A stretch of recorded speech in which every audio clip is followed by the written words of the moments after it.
Hola a todos los participantes.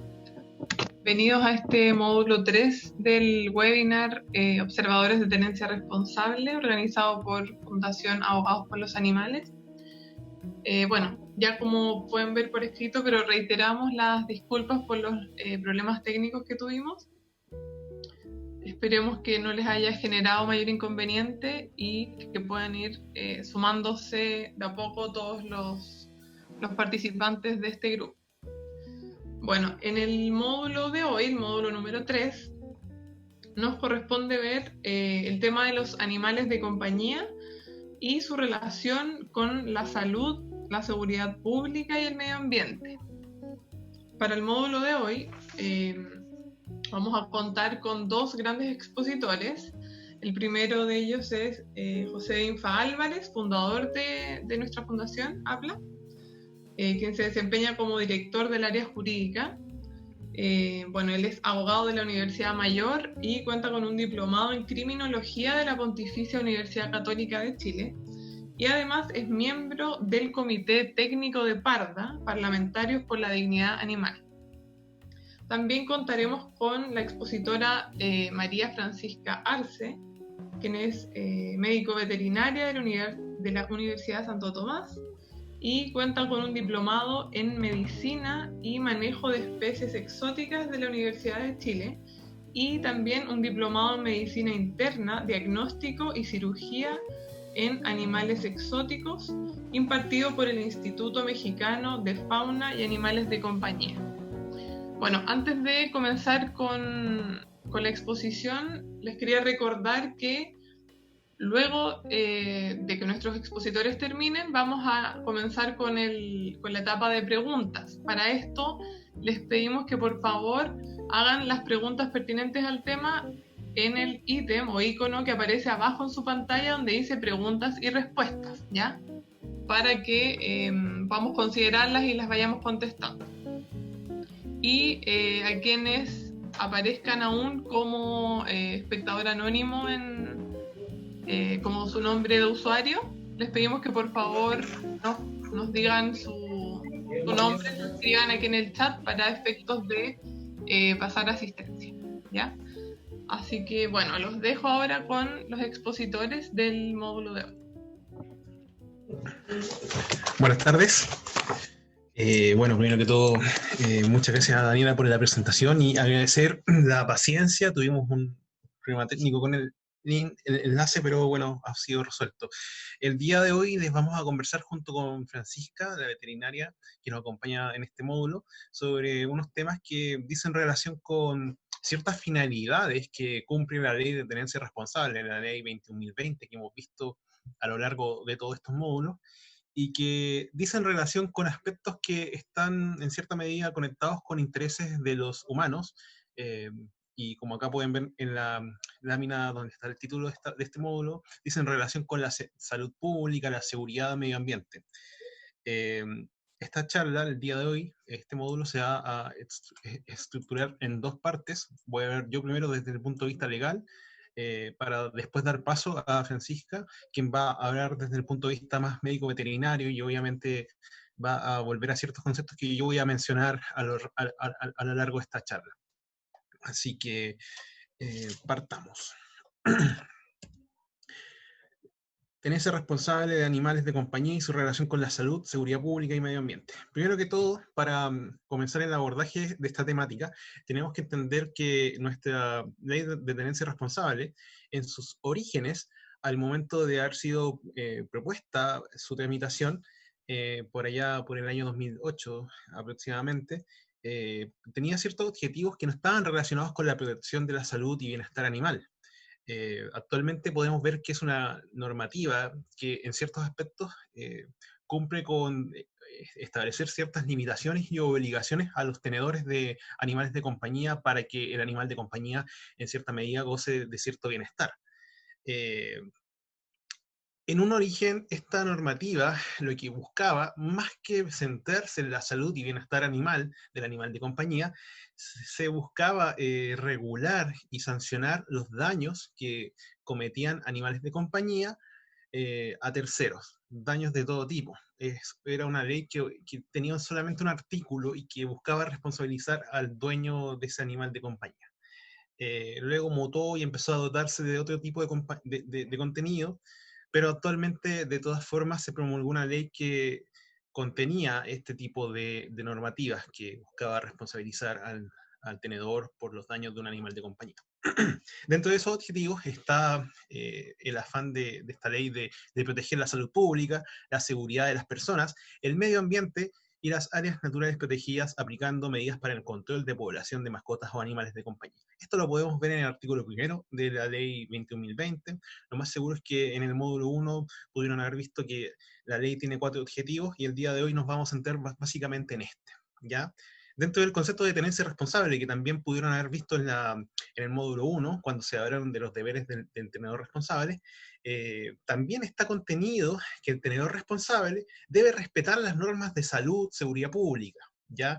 Estableciéndose ciertas reglas para la responsabilidad de las personas que incurran en infracciones, ¿ya?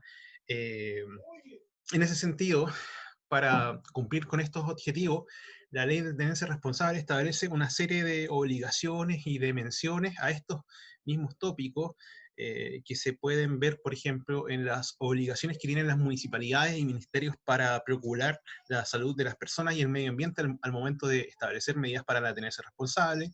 También al momento de hacer campañas educativas, la ley de tenencia responsable establece que el Ministerio de Educación debe entregar orientaciones a establecimientos educativos sobre el cuidado de los animales de compañía, el compromiso de las personas con ellos, y también dentro de esta educación contener elementos sobre el cuidado del medio ambiente, el cuidado de la salud pública, tanto de las personas como de los animales. Entonces, como podemos ver, la tenencia responsable no es solamente el cuidado o el buen trato hacia el animal de compañía por parte del tenedor responsable y de la sociedad, sino que también tiene que ver con estos temas que a lo largo de esta legislación vamos a poder darnos cuenta que tiene cierta importancia, ¿ya? Ahora bien, nosotros nos podemos preguntar, ¿de qué forma afecta la tenencia irresponsable a estos temas? Primero que todo, la salud pública, según la OMS, el Organismo Mundial de Salud, eh, establece que la salud pública son las acciones colectivas e individuales del Estado y la sociedad civil dirigidas a mejorar la salud pública. Entre estas acciones se encuentran la prevención de enfermedades, la recuperación de enfermedades, entre otras. Algunos temas bastante frecuentes que uno puede ver que afectan a la salud pública y que dicen relación con una tenencia irresponsable, voy a partir de 3 para adelante, puede ser la sobrepoblación de animales callejeros, la zoonosis, enfermedades que tienen origen en animales y que son transmisibles al humano. Estos 2 temas en cierta medida los va a abordar con más detalle Francisca, pero me quiero detener en el primero, que es la rabia. La rabia es una enfermedad bastante importante que tiene reglamento y tiene una historia en nuestra legislación desde mucho antes que la ley de tenencia responsable. Actualmente tenemos un reglamento de prevención y control de rabia, el decreto número 1 del año 2014 del Ministerio de Salud, el cual define la rabia como una enfermedad viral que se transmite entre los animales y el hombre. Esta enfermedad tiene una alta tasa de letalidad y en atención a esto, tanto este reglamento como las acciones de la autoridad sanitaria están enfocados a que haya una prevención de esta enfermedad y un tratamiento, ¿ya? En cierta medida se establecen obligaciones a los tenedores de animales de compañía para que vacunen a sus animales de compañía con vacunas antirrábicas y contar con el certificado de estas, ¿ya? Esa es una obligación que está relacionada a la salud pública, que si bien no está contenida en la ley de tenencia responsable, es incluso anterior, por la importancia de esta enfermedad viral que es la rabia, ¿ya? En caso de infracción a esta normativa, a este reglamento, es la Seremi de Salud quien va a iniciar procedimientos y acciones contra esa persona que incumple dicha normativa, ¿ya? En cuanto a la seguridad pública, desde un punto de vista bastante amplio, puede entenderse como el mantenimiento del orden público, ¿ya? El mantenimiento del espacio público, ¿ya? Que también está relacionado con el cumplimiento de las normativas de todo tipo. En este caso estamos hablando de tenerse responsable. Un enfoque más moderno de la seguridad pública dice relación con la seguridad de los ciudadanos, la seguridad ciudadana, un concepto que está bastante en boga y que cada cierto tiempo vuelve a la palestra pública, porque la seguridad pública implica las condiciones tanto del ciudadano individual como la ciudadanía como colectivo de vivir y convivir con estándares de protección que les permitan superar los riesgos propios de la vida cotidiana, ¿ya? Acá vemos unos tópicos que están relacionados con seguridad pública y animales de compañía. Primero que todo, los ataques y daños a terceros. Como ya les había comentado, esta normativa surge para responsabilizar a las personas que tienen animales de compañía y causan daños a terceros, ¿ya? Eh, Cuando una persona, por ejemplo, tiene un perro, por ejemplo, y ese perro ataca ya sea a otra persona, a un tercero, le causa lesiones, o le causa daños a la propiedad privada, o causa un daño o la muerte a otro animal de compañía de otra persona, eh, el dueño, tenedor de ese animal de compañía, obviamente tiene ciertas responsabilidades.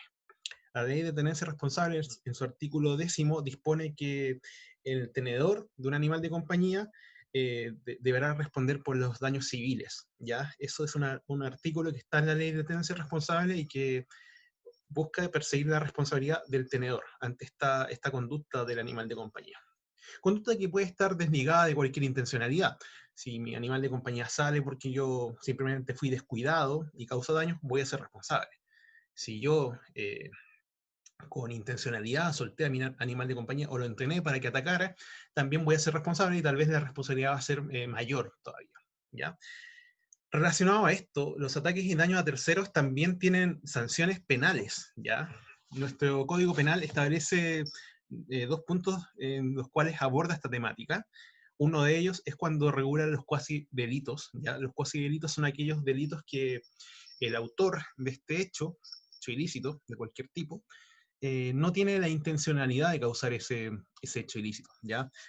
En términos más del derecho penal, ese autor no tiene dolo, ¿ya? Estaría actuando sin dolo. Eh, entonces, cuando actúa sin dolo, en estos casos se habla de un cuasi delito, ¿ya? Entonces señala que habrá obviamente un cuasi delito cuando un tenedor de un animal, por descuido, es decir, sin intención, por descuido, por negligencia, eh, produce que este animal cause daños a un tercero, ¿ya? Cause daños de cualquier tipo. Daños que se pueden traducir en lesiones, eh, en la muerte de otro animal, que ahí estaríamos hablando de maltrato animal, por ejemplo, o daño que es un delito contra la propiedad por destrucción, ¿ya? Causarle daños, no sé, a una puerta, a un auto, etc. Ya ahí responde la persona penalmente como un autor de un cuasi delito.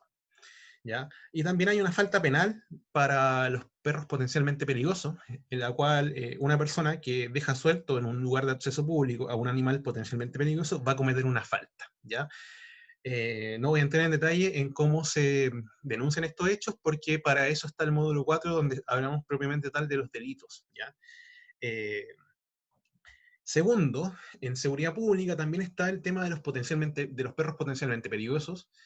Estos perros potencialmente peligrosos ya fueron abordados en el módulo 2, así que no me voy a referir sobre eso.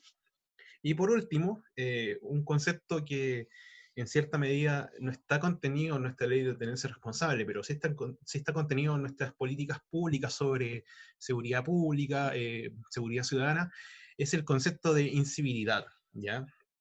Cuando nosotros hablamos de una tenencia irresponsable, es decir, de una persona que incumple las obligaciones de un tenedor responsable, que están tanto en la ley 21.020 como en la ordenanza municipal de tenencia responsable de la comuna que esa persona viva, podemos saber de que está cometiendo una incivilidad, ¿ya? La incivilidad es un concepto que viene digamos, del ámbito de la seguridad ciudadana, de la prevención del delito, que dice relación con ciertos hechos, ciertos fenómenos sociales que incidirían en la percepción de seguridad que tiene una persona con respecto a su barrio, ¿ya? La incivilidad estaría en un escalafón, digamos, inferior a lo que son los delitos. El delito obviamente es un atentado, un fenómeno social que atenta gravemente a la seguridad de una persona en cuanto a la percepción de seguridad de su barrio, mientras que la incivilidad estaría en un escalafón menor. Entonces, obviamente, para tener una comunidad más sana, una comunidad, digamos, más cohesionada y con una percepción mejor de seguridad de sus barrios, se busca erradicar las incivilidades, dentro de las cuales también está la tenencia irresponsable, y para esto existen mecanismos con los cuales yo puedo denunciar una conducta que atenta a la tenencia responsable. Ya, hay todo un procedimiento respecto a esto en un juzgado de policía local, cuando estamos hablando de personas que sueltan a sus animales y causan destrozos. Entonces, obviamente, esas conductas de infracción a la normativa de tenencia responsable tienen su sanción, ya, en cuanto a incivilidad.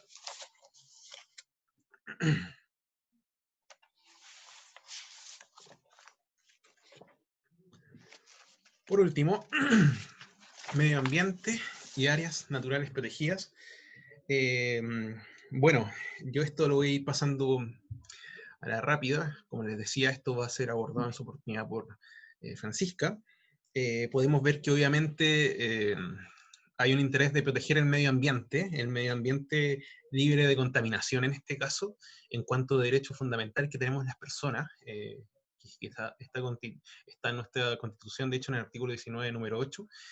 Y uno de los casos más típicos de esto, de una contaminación o daño al medio ambiente, es cuando un tenedor de un animal de compañía saca a pasear a su animal de compañía y no limpia las heces. Ese tipo de conductas también es atentatoria al medio ambiente y es una infracción a la tenencia responsable que también se puede sancionar. ¿Ya? Eso está abordado en muchas ordenanzas municipales como una infracción particular. Porque obviamente las municipalidades están a cargo del aseo y ornato y ellas tienen que velar por este tipo de situaciones. ¿Ya? Ataques a fauna urbana o silvestre. Una mala tenencia, una tenencia irresponsable puede afectar a la fauna urbana o silvestre. Cuando me refiero a fauna urbana, por ejemplo, podemos hablar de las aves en la ciudad, cuando tenemos un gato sin vigilancia, un gato outdoor que sale y caza aves, porque obviamente el gato tiene estas conductas instintivas, de lo cual Francisca les va a comentar en su oportunidad.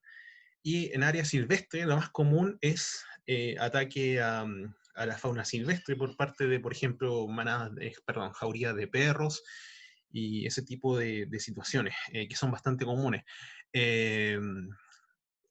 Acá también en ataque a fauna puedo agregar, por ejemplo, los ataques a ganado. Hay estudios nacionales de hace un par de años que señalan que la mayoría de ataques de animales al ganado es por perros con dueños. Obviamente esto es porque el tenedor de ese perro no cumple con una tenencia responsable y no está presente, no está sacando a pasear con su correa arnés al perro. Entonces obviamente hay una afectación a, digamos, otros animales, ¿ya? Es un problema obviamente bien vinculado con lo que estamos hablando en el punto 3 de esta lámina, que tiene que ver con los perros silvestreados y el abandono. Muchas veces vemos que este ataque a fauna, a ganado, dice relación con una problemática de jaurías de perros que están en una situación de abandono.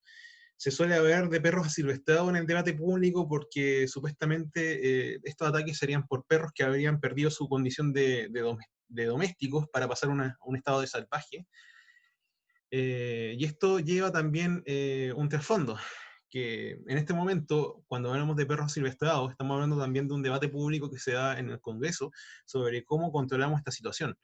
Lamentablemente, hay proyectos de ley que buscan el sacrificio y matanza de estos perros silvestrados, cuando en la realidad podemos entender que no hay una diferencia, digamos, cualitativa entre un perro asilvestrado y un perro doméstico.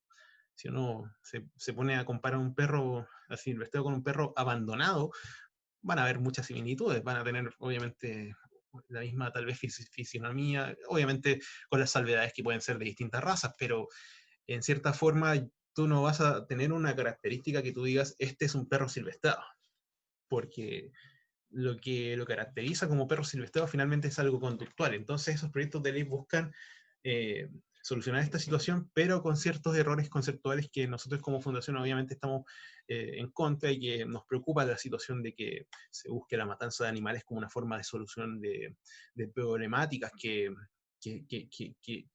nacen de la desidia y el abandono finalmente. ¿Qué se debe hacer? Bueno, ante estas conductas y estas afectaciones a estos, digamos, valores, hay mucho que se puede hacer. Yo esto lo voy a pasar a la rápida. Las vacunaciones, Francisca obviamente les puede dar mayor información sobre las vacunaciones y control y atención veterinaria, en atención a la importancia que tiene, por ejemplo, que un animal de compañía esté con las vacunas al día, esté con sus controles al día, para evitar, por ejemplo, el tema de la transmisión de enfermedades. La esterilización, desde esta ley, desde la ley 21.020, la esterilización se constituye por ley ya como una forma de control de población bastante importante, una forma de control de población que también se entiende como ética, y para las municipalidades, perdón, hay ciertas obligaciones en cuanto a abordar la esterilización con campañas masivas, permanentes, y con ciertos recursos que se entreguen por parte de la autoridad central para que puedan realizar estas campañas, ¿ya? La esterilización es muy importante porque surge también como una alternativa ante la práctica que tenían algunas municipalidades de hacer matanzas, sacrificios de animales callejeros, en cierta medida. ¿Ya? Entonces la esterilización es algo muy importante que en esta ley, si bien podemos decir desde ya que no es obligatoria para todos los tenedores de animales, sí es obligatoria en ciertos casos, como por ejemplo en la venta o en ciertos casos de adopción de animales. Eso voy a abordarlo más adelante, ¿ya? Y también es obligatoria como una política pública por parte de los municipios, ¿ya? Hemos visto que hay ciertos programas municipales que están constantemente ofreciendo esterilizaciones a bajo costo, entonces obviamente se entiende que esto baja y emana por este mandato legal de hacer un control de población de forma ética. Cuarto, en zonas rurales se busca obviamente que haya un especial énfasis en cómo nosotros percibimos la tenencia responsable. Cuando hablamos de tenencia responsable, muchas veces se nos viene a la mente una ciudad, se nos viene a la mente un sector urbano. Lamentablemente, eso también es algo que podemos percibirlo en la ley, porque en la ley no hay normas especiales para zonas rurales.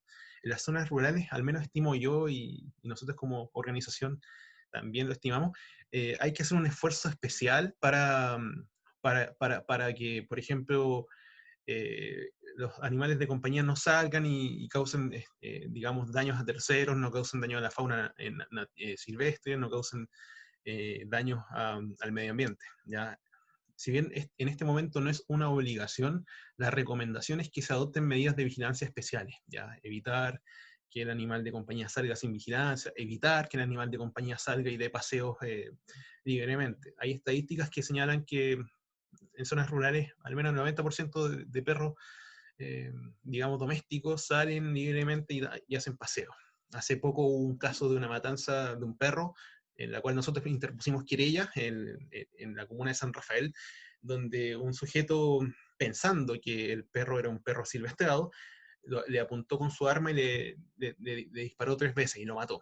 Obviamente nosotros estamos en contra de que la gente reaccione así, estamos en contra de que ese animal haya sido asesinado de esa forma, pero también detrás había una tenencia irresponsable. No quiero decir que con eso estoy justificando la muerte del perro, simplemente eso da cuenta también de una realidad en las zonas rurales donde obviamente no hay mayor vigilancia de los paseos que tienen los perros en su entorno y el daño que pueden causar.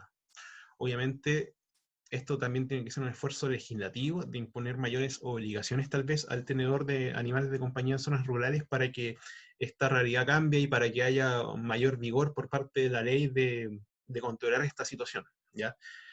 Y también un esfuerzo institucional por parte de las municipalidades para apoyar este proceso. Obviamente no podemos simplemente darle mayores obligaciones al tenedor del animal de compañía si también hay un municipio que pueda apoyar y educar para que esto cambie. Entonces, en definitiva, lo que nosotros entendemos como una forma de evitar digamos, ¿cómo decirlo? estas situaciones problemáticas de la tenencia irresponsable es que la gente cumpla con sus obligaciones, entienda lo que es la tenencia responsable y actúe como un tenedor responsable, ¿ya? El concepto de tenedor responsable está en la ley, pero obviamente no es un concepto que se lo podamos aplicar a todas las personas, no todos son tenedores responsables en nuestra sociedad.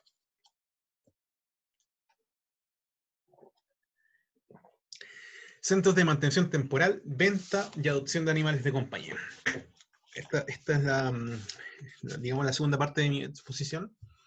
Está un poco más, digamos, más técnica en cierta medida, porque acá todo lo que voy a comentar está tanto en la ley de tenencia responsable textual, como también está en el reglamento, en el decreto 1007 del Ministerio del Interior.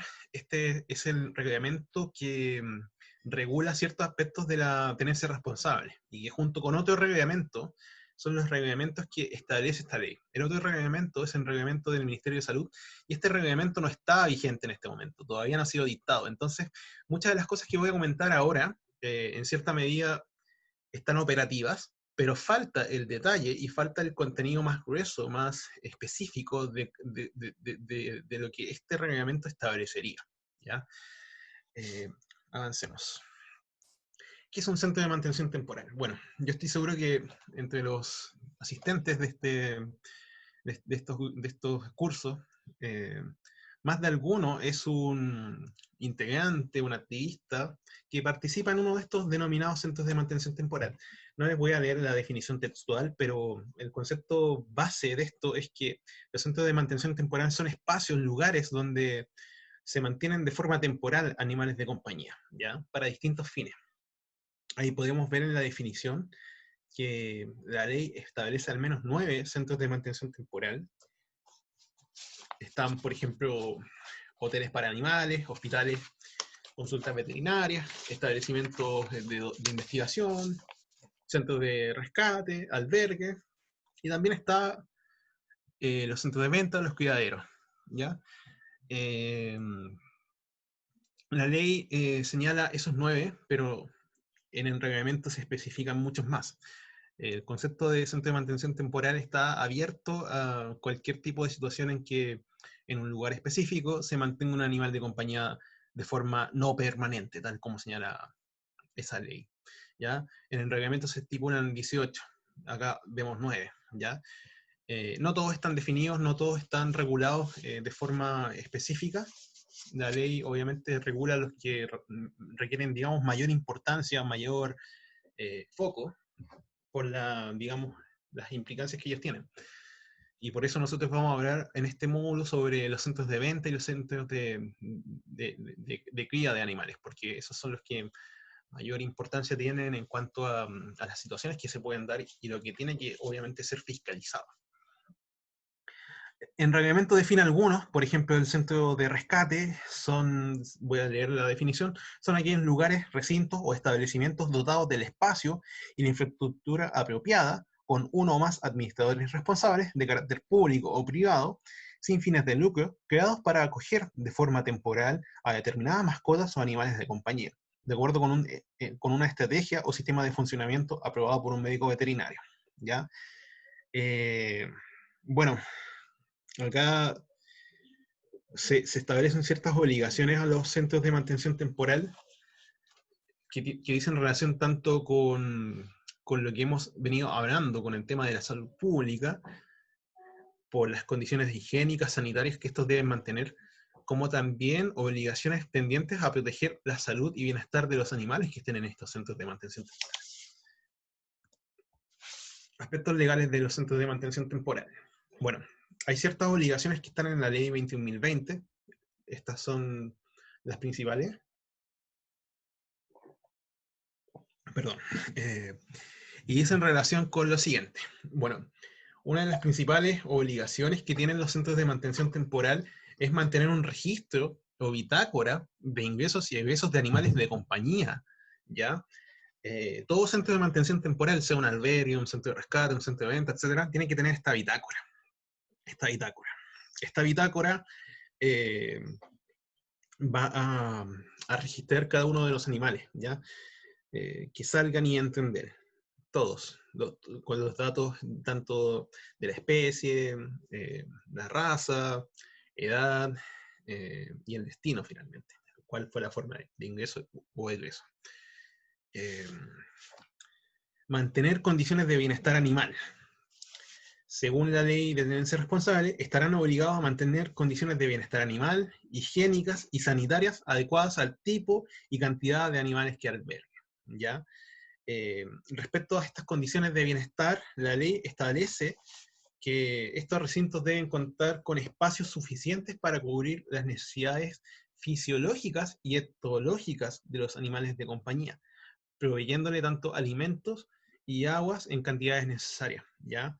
En cuanto a las condiciones puntuales, de acuerdo a qué tipo de centro de mantención temporal se trate, eso es materia de reglamento, como les he comentado. En cuanto a los caniles, jaulas que deben contener, estos deben tener un espacio suficiente para que permita el movimiento del animal de compañía y se evite su sufrimiento, ¿ya? Eso es una obligación que obviamente uno cuando, por ejemplo, va a centros de venta a veces no está presente. Pero acá en la ley se te está estableciendo como una obligación, ¿ya? Tercero, deber de registro. Hay un registro nacional de centros de mantención temporal. Este ya está regulado en el reglamento, ya está contenido sus bases, pero digamos, su implementación está supeditado a que existan en reglamento del Ministerio de Salud. Esto todavía no sirve, ¿ya? Las condiciones de higiene y seguridad están obviamente en el reglamento del Ministerio de Salud, estas todavía no están detalladas, entonces son condiciones que, si bien están establecidas como un ideal, algo que se debe contener o se debe cumplir en el centro de mantención temporal, su, digamos, detalle está pendiente ante este reglamento que todavía no está vigente. Estas obligaciones, tal como vamos a ver más adelante, son obligaciones que en caso de ser incumplidas, en caso de, por ejemplo, tener una situación en que el centro de mantención temporal no tenga condiciones de bienestar animal y no tenga, por ejemplo, espacio suficiente para que el animal satisfaga sus necesidades fisiológicas, etológicas, nosotros las podemos denunciar, porque son infracciones a la ley de tenencia responsable. Y ahí hay procedimientos que incluso pueden llegar a establecer que el centro de mantención temporal se tenga que cerrar, ya sea temporal o definitivamente. Pero más adelante vamos a ver eso en cierto detalle. Ahora, esta pregunta. ¿Es legal la venta de animales en Chile? Bueno, esta es una pregunta que es bastante frecuente, siempre nos llega a nosotros como fundación, siempre está la gente en redes sociales preguntando si es permitido la venta de animales, pero más allá de las consideraciones valóricas, morales que nosotros tenemos, obviamente tenemos que decir que es legal. La ley de tenencia responsable no prohibió la venta de animales de compañía. Hay que recordar que el animal de compañía en Chile está regulado como un objeto, entonces puede ser sujeto de, más bien, objeto de compraventa. Entonces, la regla general es que la venta de animales en Chile está permitida, ¿ya? Ahora bien, hay ciertas excepciones. Está prohibida la venta de animales pertenecientes a especies protegidas o en peligro de extinción. Y también está prohibida la venta ambulante. Y cuando nos referimos a venta ambulante es aquella que se hace en la vía pública, ¿ya? Esto es a diferencia de la venta que muchas veces nos preguntan, la venta en redes sociales, porque la venta en redes sociales es, digamos, una forma de ofrecer un bien o servicio. En este caso, lamentablemente, nuestra legislación considera que los animales son bien, entonces está dentro de lo que podríamos hablar de la compraventa. En el caso de las ventas online, lo que nosotros nos cabría preguntarnos es si esa persona está cumpliendo, por ejemplo, con las condiciones de bienestar para el animal que está vendiendo, ¿ya? Pero en cuanto si está prohibida o no una venta online, desde ya les digo que no. No es algo que podamos denunciar solamente porque está vendiendo online. ¿Cómo está regulada la venta y la cría de animales? Bueno, pasé de ver de venta a también a ver de cría de animales porque estos dos temas están bastante entrelazados. Son temas que incluso están regulados de la misma forma por parte de nuestra ley de tenencia responsable.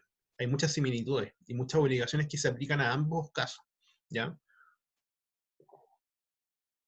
Primero que todo, ¿quién es un criador y qué es un centro de venta? Los criaderos son el lugar con infraestructura adecuada para criar, donde el criador, es decir, una persona que tiene una hembra eh, al momento del parto, tiene 3 o más hembras con fines reproductivos, ¿ya? El criadero, según el concepto de enredamiento, es el lugar donde, digamos, hay 3 hembras que están, digamos, en etapa de poder parir, ¿ya? Eh, Mientras que el centro de venta, según el mismo reglamento que les estoy mencionando, tiene como definición que es un lugar destinado a la venta, comercialización o celebración de cualquier tipo de acto jurídico respecto de un animal de compañía, ¿ya? Eh, es cualquier lugar destinado a la venta, ¿ya? No dice relación con un local comercial necesariamente, puede ser un lugar indeterminado, ¿ya? Pero es un lugar donde hay animales y estos están, digamos, dispuestos a la venta por parte del dueño del centro de venta o el tenedor que tiene estos animales. Hay ciertas obligaciones que tienen en común tanto los criaderos como los centros de venta, y estas también se suman a las obligaciones que acabamos de mencionar sobre los centros de mantención temporal. O sea, también tienen que cumplir con estas normas de bienestar, estas normas higiénicas que yo les acabo de comentar de los centros de mantención temporal, ¿ya? Digamos, la más sencilla es el cumplir con estar registrado en el Registro Nacional de Criadores y Vendedores. Este registro todavía no está operativo porque falta el reglamento del Ministerio de Salud para que obviamente se pueda, digamos, lanzar este registro. Cumplimiento de normas de bienestar animal especiales para estos centros. Ya hay ciertas normas especiales. Por ejemplo, los centros de venta estarán a cargo de un veterinario. Tienen que tener un veterinario que asegurará que los animales de compañía salgan del establecimiento con las vacunas y tratamientos antiparasitarios al día. ¿Ya? Esto de acuerdo a la edad y especie que se trate. O sea, además de todo lo que tenía que ver con el bienestar de los animales, estos tienen que tener un tratamiento veterinario. Y las vacunas al día, tratamientos antiparasitarios. Y además, someter a los animales a controles periódicos desde la medicina veterinaria. Tratándose de centros de venta y tratándose de animales, perros y gatos, no así animales exóticos, los perros y gatos deben ser entregados esterilizados. ¿Ya? Es una obligación del centro de venta que el animal esté esterilizado. Los criaderos no tienen que entregarlo esterilizado porque obviamente se entiende que se va a ir a un centro de venta o a otro criadero. Perdón.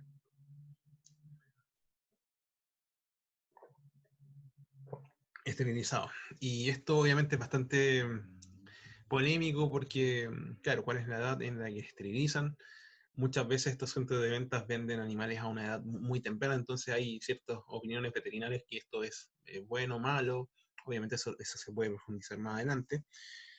Pero esa es la obligación que está por ley. Tienen que ser entregados esterilizados. Tienen ciertas normas sanitarias especiales, las cuales también las va a detallar en el reglamento del Ministerio de Salud.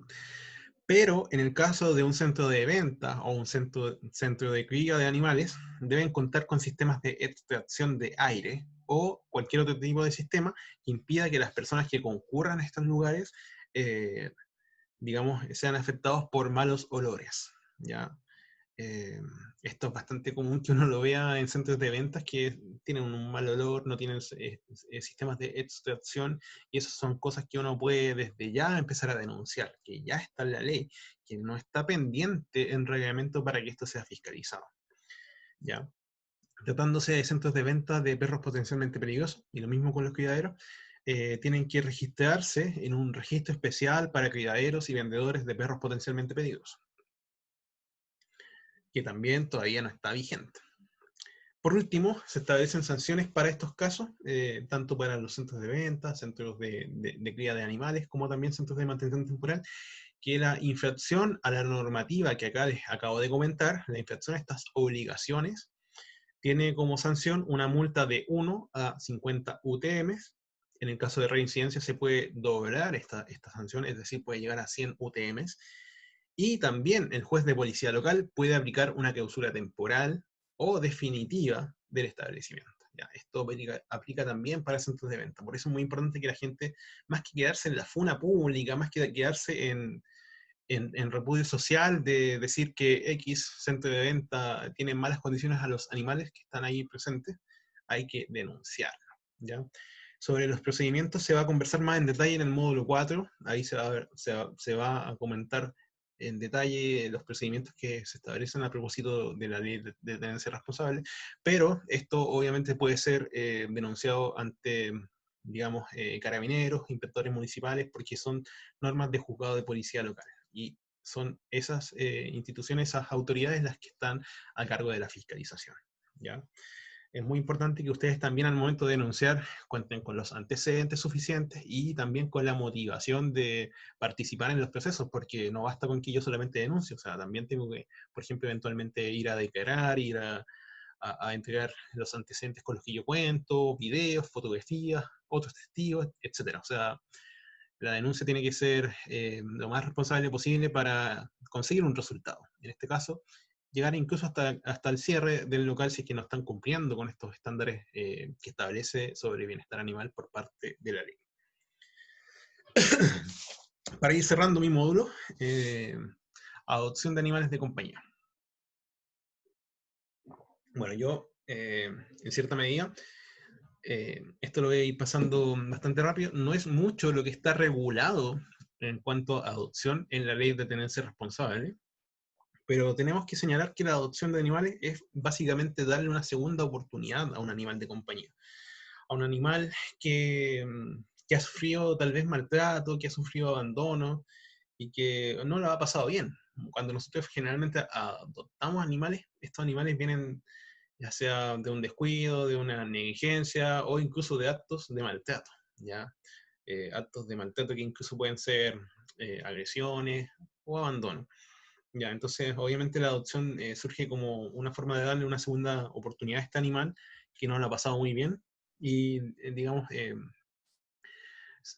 convertirlo en parte de nuestra familia, ¿ya? La adopción está regulada en nuestra ley, pero sí está comentada y está mencionada en el reglamento, ¿ya? Está, de hecho, definida a propósito de la reubicación, y acá hay algo bastante particular. La adopción, en términos jurídicos, se utiliza como concepto para adopción entre humanos. ¿Ya? Nuestro reglamento fue bastante cuidadoso de no utilizar un concepto que ya está en nuestra legislación en el Código Civil como adopción de un hijo de una persona humana, porque obviamente entendemos que eso podría generar ciertas complicaciones, ciertos cuestionamientos de cómo equiparamos, no sé, la adopción de humanos a la adopción de animales no humanos.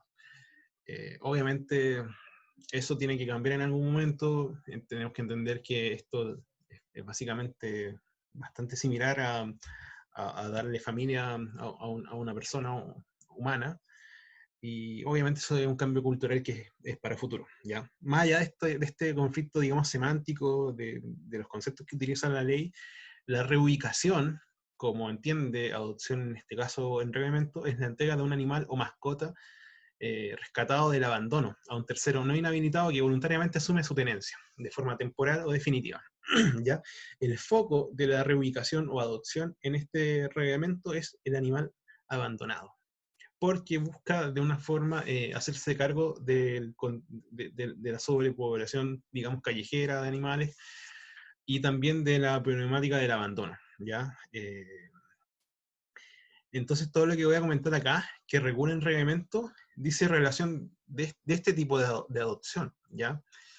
Solamente de la adopción de animales que fueron abandonados, que fueron, digamos, rescatados, ¿ya? No estamos hablando acá de adopción de animales que tal vez yo, porque me cambié de departamento, o porque tal vez yo tenía un gato, una gata sin esterilizar. No, estamos hablando de adopción en caso de abandono, lo que voy a comentar a continuación, ¿ya? El reglamento establece ciertas cosas. Establece condiciones para reubicar animales, ¿ya? Señala que los animales que se van a reubicar, que se van a dar en adopción, son animales que tienen que estar inscritos en el Registro Nacional de Animales de Compañía. Ojo con esto, solamente se refiere a la inscripción de animales que puedan ser registrados, perros, gatos. Animales exóticos no son registrados en nuestro ordenamiento jurídico de momento. Segundo, si el animal está en periodo de lactancia, la adopción o reubicación solamente se puede hacer pasado 2 meses. ¿Ya? No podemos dar en adopción a un animal que tiene una edad inferior a 2 meses, porque obviamente hay ciertas complicaciones desde el punto de vista de salud del animal, del bienestar del animal. Sí, no pretendo ser veterinario para explicarlo, pero se dice que obviamente no es sano para ese animal que eso ocurra.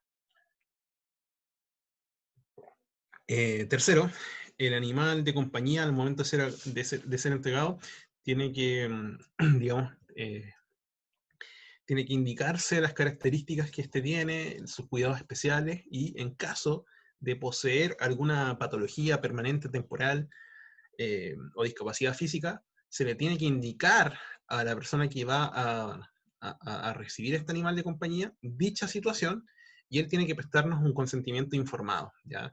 Un consentimiento informado de que está recibiendo este animal y que sabe que obviamente tiene que darle cuidados especiales. Eso en cuanto a las condiciones para reubicar. En cuanto a los requisitos para que una persona reciba un animal reubicado, tiene que ser mayor de edad, no puede ser un menor de edad. En ese caso tendría que actuar su representante legal, su padre, madre. En cuanto a tutor, tiene que adquirir el animal de forma voluntaria y libre. Se tienen que informar sus derechos, deberes y costos asociados al mantenimiento de una mascota. Y también el reglamento señala que esa persona no tiene que estar inhabilitada para la tenencia de animales, ¿ya?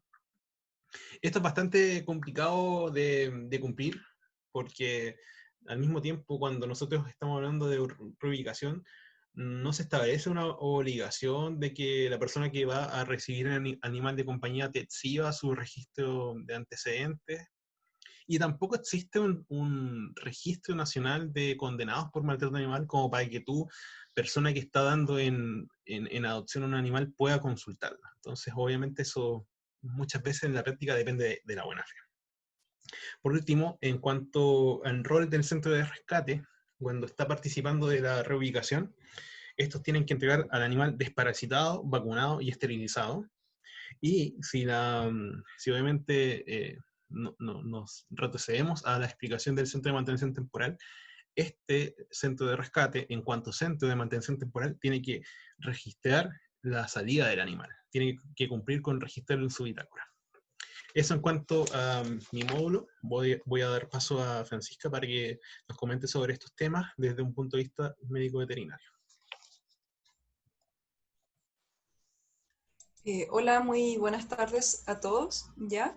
Tal como mencionaba José, les voy a hablar del área médico-veterinario, o sea, las temáticas que hemos estado en el fondo manejando recientemente sobre salud pública, seguridad pública y medio ambiente. ¿Ya? Vamos entonces.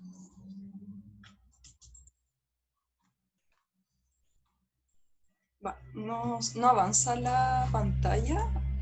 Ahí sí. Perdón, es que se me quedó pegado. Ah, ya. Ahí sí. No sabía si la estabas manejando todo yo, no hay ningún Sí. problema.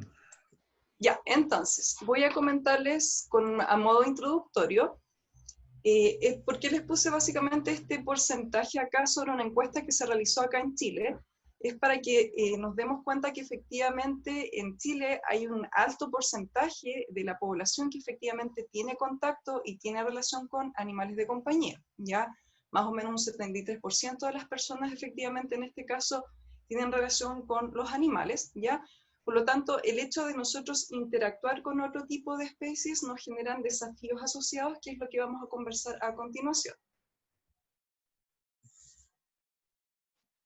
Ya, la primera área en el fondo que quiero tratar tiene que ver con salud animal y salud pública en general. Nosotros no podemos desligar el concepto de salud pública sin hablar de una organización que es bastante importante con respecto a este tema, que es la Organización Mundial de Sanidad Animal. Les voy a comentar brevemente un poco de la historia de esta organización. La OIE básicamente se creó el 25 de enero de 1924, ya debido a un brote de peste bovina en el fondo en Europa, donde efectivamente hicieron acuerdos para empezar a investigar y hacer manejos sobre todo el tema en el fondo de salud animal y también asociado a agentes zoonóticos. conservó el acrónimo de aquel entonces, que era la Organización Internacional de Epizootias, y que se mantiene en el fondo hasta el día de hoy. Ya, sin embargo, en sí el nombre como tal es Organización Mundial de Sanidad Animal. Esta organización cuenta más o menos con 182 países miembros, ya donde también hay mucho enfoque y muchos recursos asociados a investigación de zoonosis o enfermedades en el fondo en general de origen animal, ¿ya? Entonces, bajo estos conceptos de zoonosis tenemos que primero saber a qué nos referimos con este concepto que están utilizados sobre todo en salud pública, ¿ya? Las zoonosis son enfermedades infecciosas transmisibles desde animales vertebrados al ser humano, bajo condiciones naturales. Dentro de esta gama de enfermedades infecciosas que se pueden transmitir al ser humano, encontramos diferentes agentes causales, ¿ya? Dentro de ellos están las bacterias, están los virus, parásitos, hongos y rickettsias, entre otros. Quise ponerles acá a un lado una imagen que de hecho es de la OIE, que es bastante importante para que entiendan que es nuestra conexión que tenemos con los animales. Hay que tener bastante ojo por el tema de enfermedades transmisibles, en este caso a la población. El 60% de las enfermedades humanas infecciosas son zoonóticas, ¿ya? Al menos un 75% de las enfermedades que han ido emergiendo en el fondo en el ser humano tienen origen en el fondo animal. Un caso sumamente común, que de hecho la pandemia que estamos viviendo tiene que ver, por ejemplo, con el tema del coronavirus, ¿ya? 5 nuevas enfermedades humanas que van apareciendo cada año, 3 de ellas en el fondo son de origen animal. Bastante ojo hay que tener ahí, ¿ya? Y 80% de los patógenos que pueden utilizarse con fines de bioterrorismo, son zoonóticos. Conocerán un caso que es bastante emblemático en el fondo hace unos años, que pasó con el tema del anthrax en Estados Unidos. El anthrax es una enfermedad bacteriana que efectivamente su origen principal tiene que ver con una patología en el fondo de origen animal que afecta en general herbívoros, ¿ya? Por lo tanto, teniendo en consideración todas estas cifras objetivas que existen con respecto a las posibles, en el fondo, enfermedades que pueden transmitir los animales, hay que tener en el fondo diferentes conceptos asociados y tener bastante ojo con respecto a ello. Entonces, asociándolo a la temática de tenencia responsable y de nuestros animales, en este caso de compañía, hay cierto tipo de agentes causales que generan zoonosis, en este caso en nosotros, ¿ya? Dentro de ellos les quise dividir 4 grupos importantes como para que tengan más o menos las nociones. Están las enfermedades parasitarias.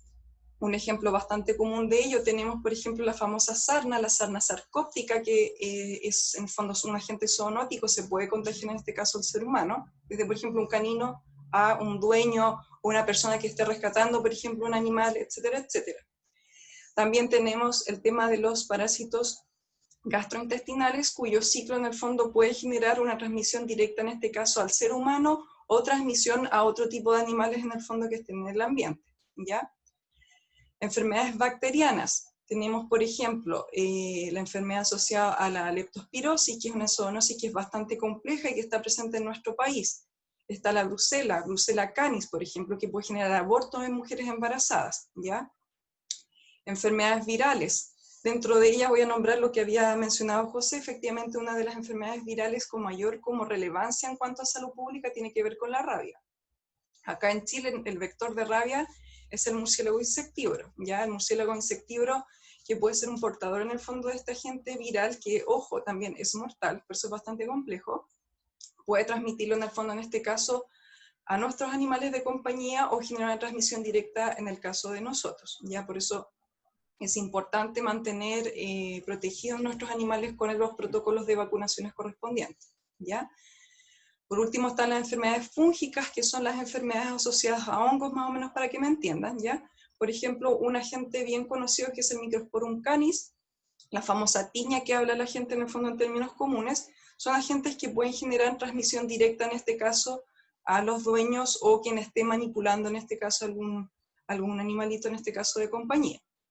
Dentro de esta misma diapositiva, les quise anexar también una tabla que, si se fijan, hablan de infecciones asociadas a mascotas que no solamente abarcan efectivamente tanto caninos como felinos, ¿ya? Sucede que está muy en boga en el fondo la tenencia en cuanto a animales de compañía asociados a especies exóticas domésticas. Hay que tener bastante ojo porque ahí me voy a saltar un poquitito lo que voy a comentar posteriormente, pero no solamente perros y gatos pueden generar en el fondo transmisión de enfermedades zoonóticas. Roedores, lagomorfos, como los conejos en este caso, aves, reptiles, entre otros, también son vectores de patologías zoonóticas que nosotros tenemos que considerar. Entonces,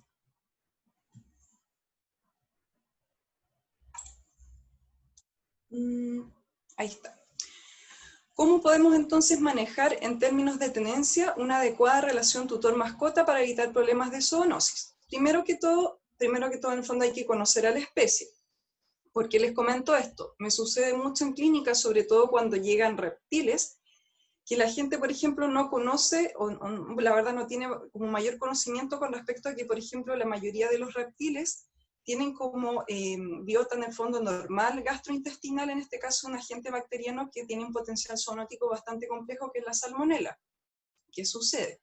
Si, por ejemplo, nosotros conocemos y tenemos un reptil, les doy un ejemplo, por ejemplo, una tortuga, sabemos que es un vector, en el fondo tiene como vector natural este tipo de bacterias que tienen potencial zoonótico, nosotros podemos hacer los manejos correspondientes para convivir de buena forma, en este caso, con nuestro animal de compañía, sin necesidad de generar algún potencial, en el fondo, infeccioso zoonótico, tanto para nosotros como para nuestra familia, o quien manipule, en este caso, el animal, ¿ya? Acá me salto también un poco al punto C, que es importante conocer las vías de transmisión y vectores de contagio. Hay mucha información, obviamente, en Internet, sin embargo, es bastante importante asesorarse con un profesional en el fondo correspondiente del área, en este caso, que nos diga y nos guíe con respecto a cuáles son los manejos que nosotros tenemos que tener con nuestro animal de compañía para evitar la transmisión, para establecer protocolos en el fondo sanitarios acordes, para disminuir las cargas de ciertos agentes causales, entre otros, ¿ya? Considerando el punto B también es bastante importante la mantención de un buen estado inmunitario y sanitario del animal.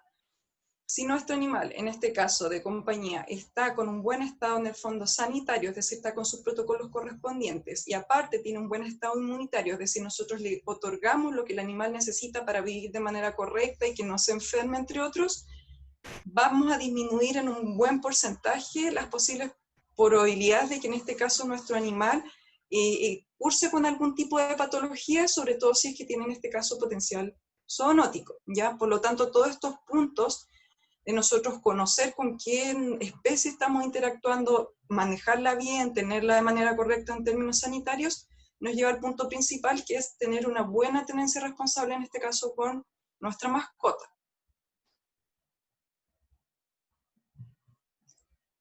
Ahora, yendo al punto de seguridad pública, tengo entendido que en módulos anteriores igual les comentaron un poco sobre manejos etológicos, entre otras cosas, por lo tanto voy a tratar de darle una pincelada con respecto a eso, ¿ya?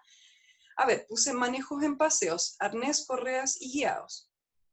Pasa mucho en nuestro país que muchas veces, voy a enfocarme en este caso principalmente en los perros con respecto a este punto, que la gente a veces deja a los animales de compañía sueltos, es decir, hacen como que tenga su propio paseo, por lo tanto sueltan al perro de la casa, en este caso el lugar donde esté, el perro sale, tiene una conducta de territorio, por lo tanto él normalmente tiene un territorio que normalmente es bastante amplio, y nosotros no sabemos qué sucede con el animal, cómo interactúa, con quién interactúa, por lo tanto acá pueden haber bastantes problemas asociados.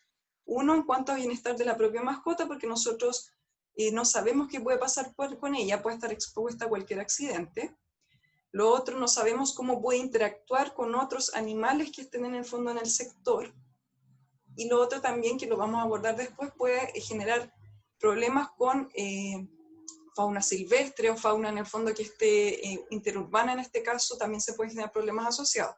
Por eso es bastante importante que nosotros andemos con contención con nuestras mascotas y generemos un paseo que sea guiado. También sucede bastante que la gente a veces sale con el perro con el arnés, en este caso, y no anexa la correa. Ha pasado mucho, de hecho lo he observado en la calle, que los animales frente a algún estímulo en el fondo conductual, algo que les genera ansiedad, miedo, etcétera, pueden sobrereaccionar y se puede generar un accidente bastante complejo, tanto por bienestar animal, es decir, al animal lo pueden atropellar y puede terminar con elementos mortales en este caso, como tomando el mismo punto, generar este accidente y la persona puede chocar, puede generar, la verdad, bastante complejidad con respecto a un accidente en este caso, por lo tanto, no basta solamente salir, en este caso, con el perro o el animal, en el fondo solamente con arnés, sino que en el fondo sea controlado en caso de cualquier eventualidad, poder contenerlo en ese sentido. El otro punto que puse tiene que ver con reconocer alteraciones conductuales en las mascotas.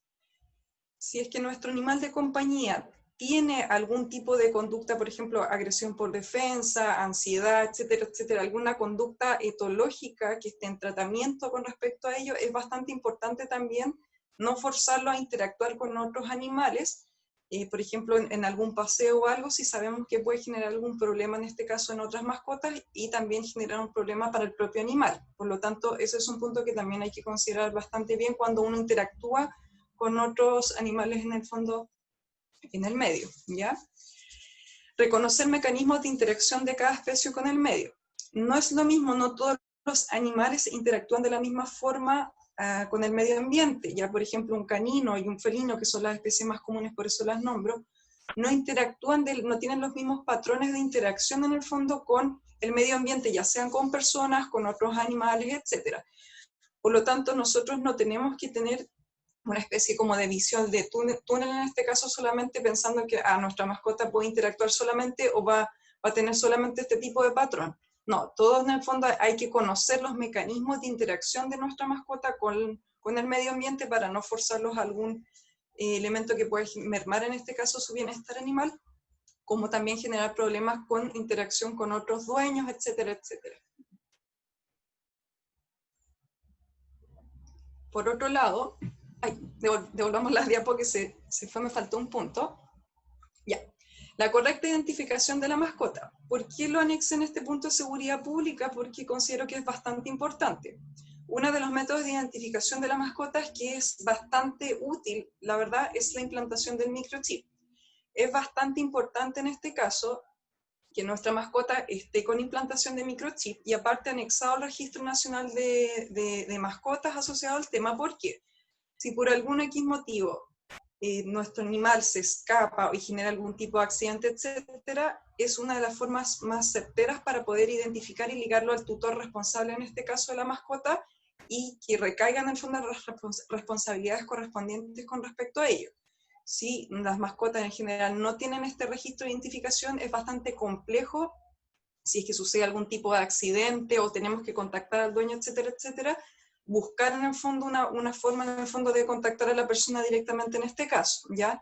Por eso también lo ligué acá al tema de seguridad pública, que es bastante importante y se tiene que tener en consideración como una forma de asociar a tenencia responsable.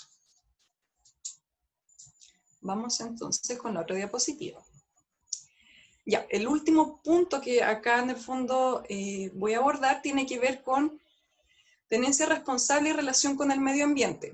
¿Cómo influye nuestra forma de tenencia de animales de compañía en nuestra fauna nativa y medio ambiente? Acá lo quise dividir principalmente en 3 puntos, ya que es abandono, contagio de enfermedades de especies silvestres y manejo de animales de compañía en el hogar y en las rutinas diarias del tutor.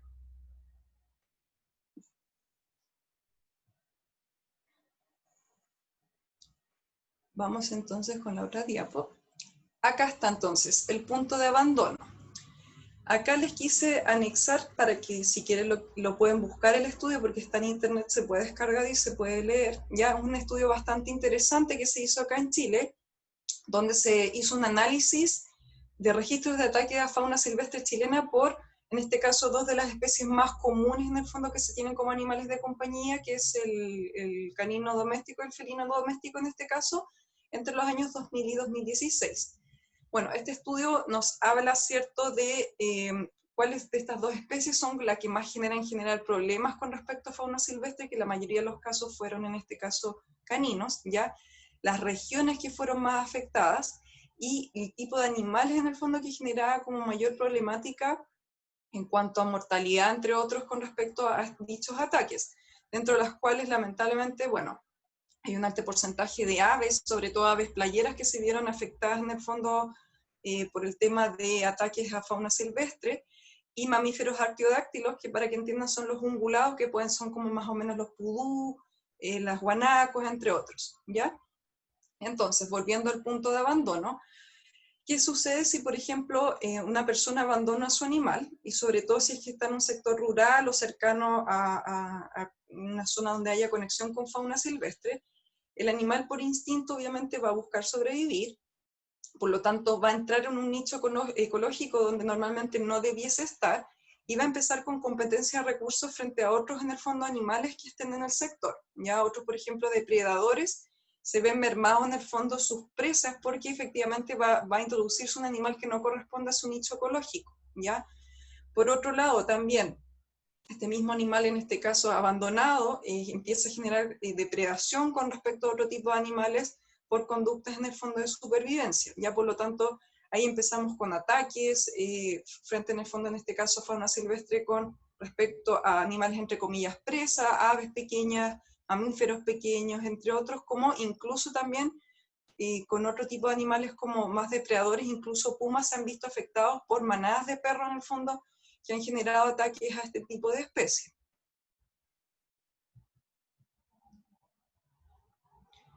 El otro punto bastante importante es el tema de contagio de enfermedades y afecciones médicas en especies silvestres, ¿ya?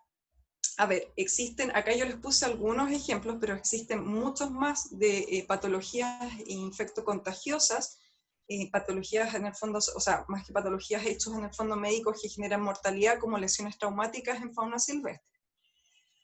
A ver, distemper parvovirosis. El distemper es una de las enfermedades como más comunes, de hecho, que donde se ven afectados en este caso cierto tipo de cánidos salvajes, como por ejemplo el zorro chilla, zorros culpeos, ya que se ven afectados y que llegan a centros de fauna, en este caso con anormalidades clínicas asociadas a esto.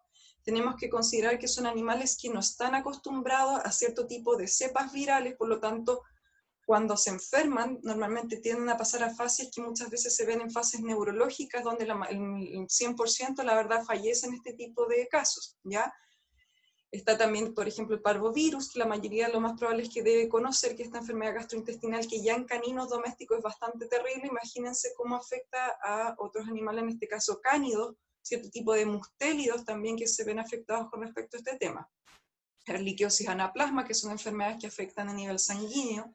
Sarnas, dermatofitosis, también son lesiones que se ven bastante comunes en los centros de fauna cuando llegan los animales, en este caso por afección médica. Acá les puse un asterisco en leptospirosis y antivirus porque tenemos por un lado, en este caso nuestros animales de compañía que pueden generar una transmisión directa, en este caso fauna silvestre, como también se puede generar una inversa. Por ejemplo, la leptospirosis, que es una enfermedad bacteriana bastante compleja, hay roedores en el fondo silvestre que son reservorios de ello. ¿Qué pasa? Suponiendo que nuestro animal de compañía, por ejemplo, tiene contacto con otro tipo de roedero silvestre que justamente es vector de leptospira, ese animal, ya sea canino o felino, puede en el fondo contagiarse esta enfermedad, la manifiestan, es una enfermedad que es bastante compleja, tiene un alto índice de mortalidad además, fuera de que el bienestar animal de nuestro animal de compañía se ve mermado, también es un potencial vector para nosotros mismos de contagio de esta enfermedad, porque de hecho la leptospirosis es una zoonosis. Lo mismo pasa con el tema del antivirus, entonces se puede generar una cadena de contagios también a la inversa en este caso, que nos puede incluso afectar directamente a nosotros. Con respecto a lesiones traumáticas, yo conversaba con una colega que trabaja en el Centro de Fauna Ñampu, acá en la Quinta Región, ¿ya? Donde efectivamente me comentaba que muchos de los registros que tienen que ver con necropsias asociados a animales que llegan muertos o que llegan y fallecen en el fondo posteriormente en el centro, muchos de los registros de necropsia tienen que ver con mortalidad asociada a mordeduras, ataques, etcétera, etcétera, tanto de caninos como felinos. Ya también, por lo tanto, no es solamente enfermedades que pueden generar la mortalidad en este tipo de, en este caso en la fauna silvestre, sino que mortalidad por ataques en este caso es bastante común.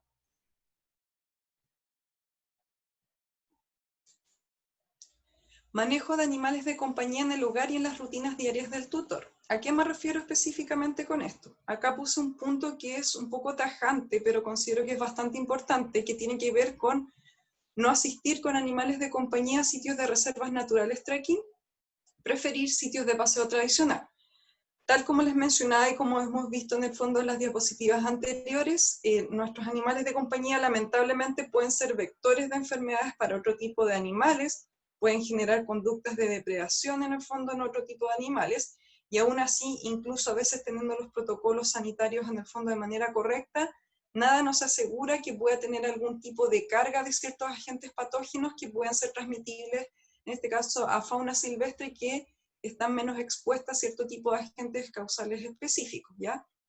Por lo tanto, la recomendación es, ojalá, no asistir con nuestros animales de compañía para evitar lo mayor posible, en el fondo, el distanciamiento, tanto también porque, como les mencionaba, puede generarse una inversa de contagio a nuestro animal de compañía también, ¿ya? Puse el otro punto que tiene que ver con tenencia indoor, puse entre paréntesis felinos, ya porque normalmente en Chile se da mucho, bueno, ahora ha ido disminuyendo un poco, pero se da mucho el tema de la tendencia de tener a los felinos outdoor en este caso. ¿Qué significa el concepto de indoor-outdoor?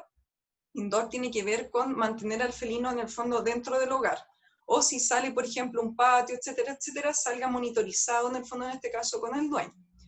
¿Qué sucede? Pasa mucho que la gente deja a los gatos salir, andan por los techos y ellos tienen todo un recorrido, pero el dueño en sí no sabe cuál es el patrón de conducta de este felino, en este caso con el medio. Y pasa mucho, y lo más probable es que le haya pasado a ustedes o sepan de casos conocidos, donde finalmente, por ejemplo, llega el felino con un ave o con algún otro animalito, en el fondo un mamífero pequeño, lagartija, etcétera, simplemente en el fondo por conductas que son normales en ellos de caza, etcétera, ¿ya? Pero ¿qué es lo que pasa? Y nosotros estamos afectando en este caso a la fauna silvestre de manera innecesaria, porque efectivamente nuestro felino no necesita en sí cazar ni nada de eso para poder sobrevivir en términos, por ejemplo, nutricionales.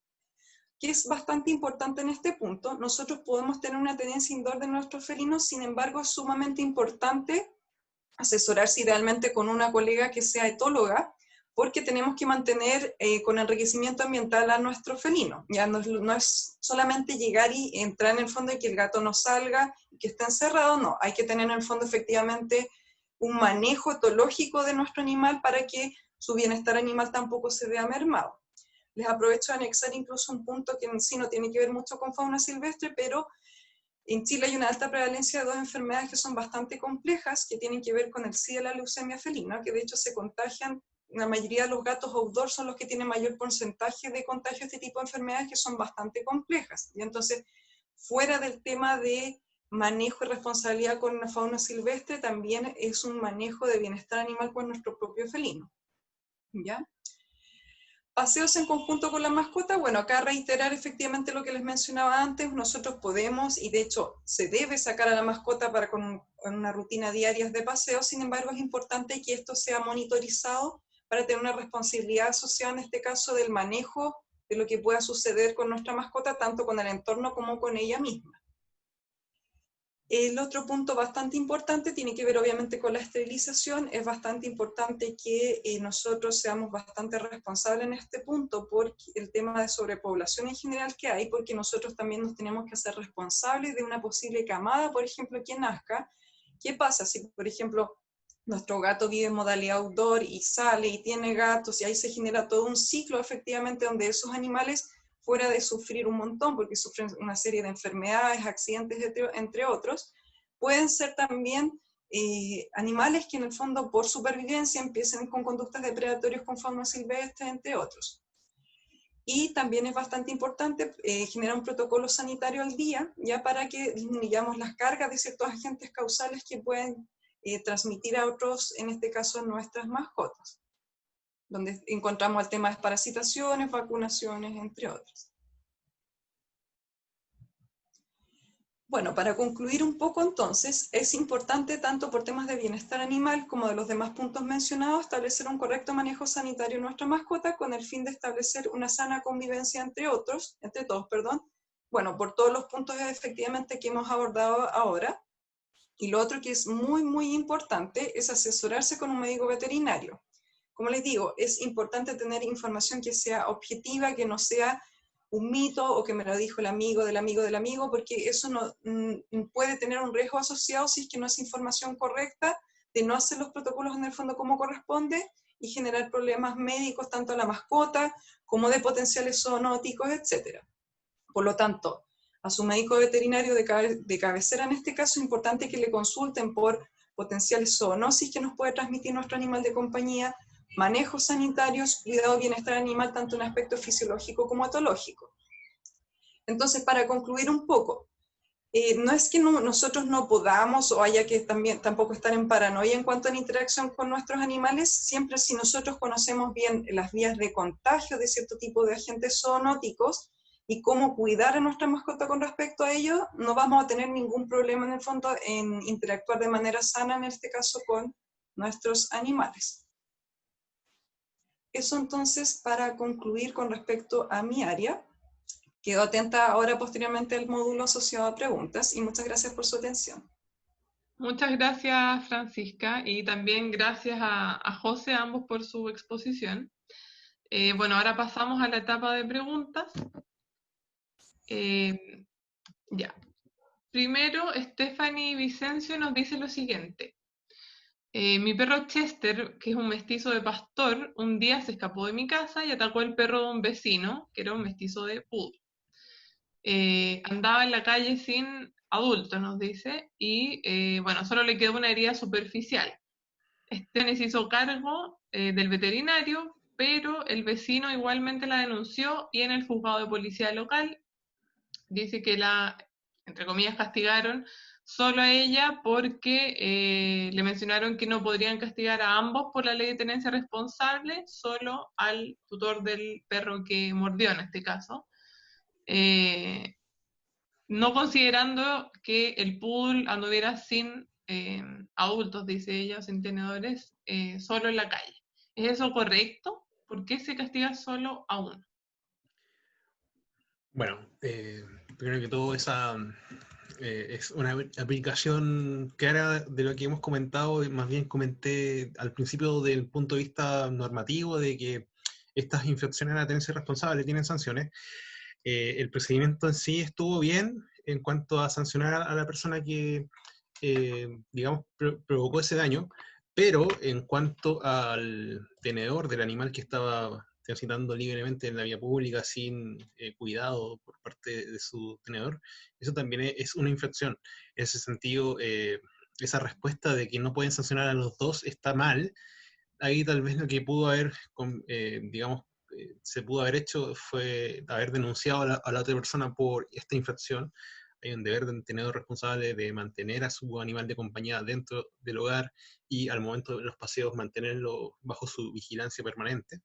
Entonces, claro, ahí se debió haber denunciado. Y en caso de haber sido denunciado, en su oportunidad, si la sentencia fue desfavorable, en caso de haberse ido a juzgado de policía local, haber apelado con un abogado. Entonces, obviamente ahí no hay una respuesta lógica de no solamente uno va a ser sancionado, porque llevándolo a otros casos que son conocidos por inspectores municipales, por carabineros, en juzgado de policía local, por ejemplo, un accidente de tránsito, si ambos tuvieron la culpa, a ambos se les puede cursar alguna infracción. Entonces, no, en este caso tampoco está correcta esa respuesta. Ya, muchas gracias, José. Otra pregunta que nos hace Carla Carrasco. Dice, en el caso de que el daño se produzca en una zona privada, por ejemplo, dice, en un fondo privado donde varias personas pasean a sus perros sueltos y a veces algunos muerden a ciclistas o caminantes, ¿hay responsabilidad legal igualmente por no ser una zona pública? La responsabilidad igual corre. Las responsabilidades por daño son tanto en espacios públicos como privados. Ahora bien, claro, habría que ver cómo se provoca ese ataque, si hubo provocación, porque obviamente si el ciclista provocó de alguna forma al perro, claro, eso no correspondería. Pero claro, si fue porque no los tenían vigilados de una forma adecuada, claro, sí puede haber una sanción.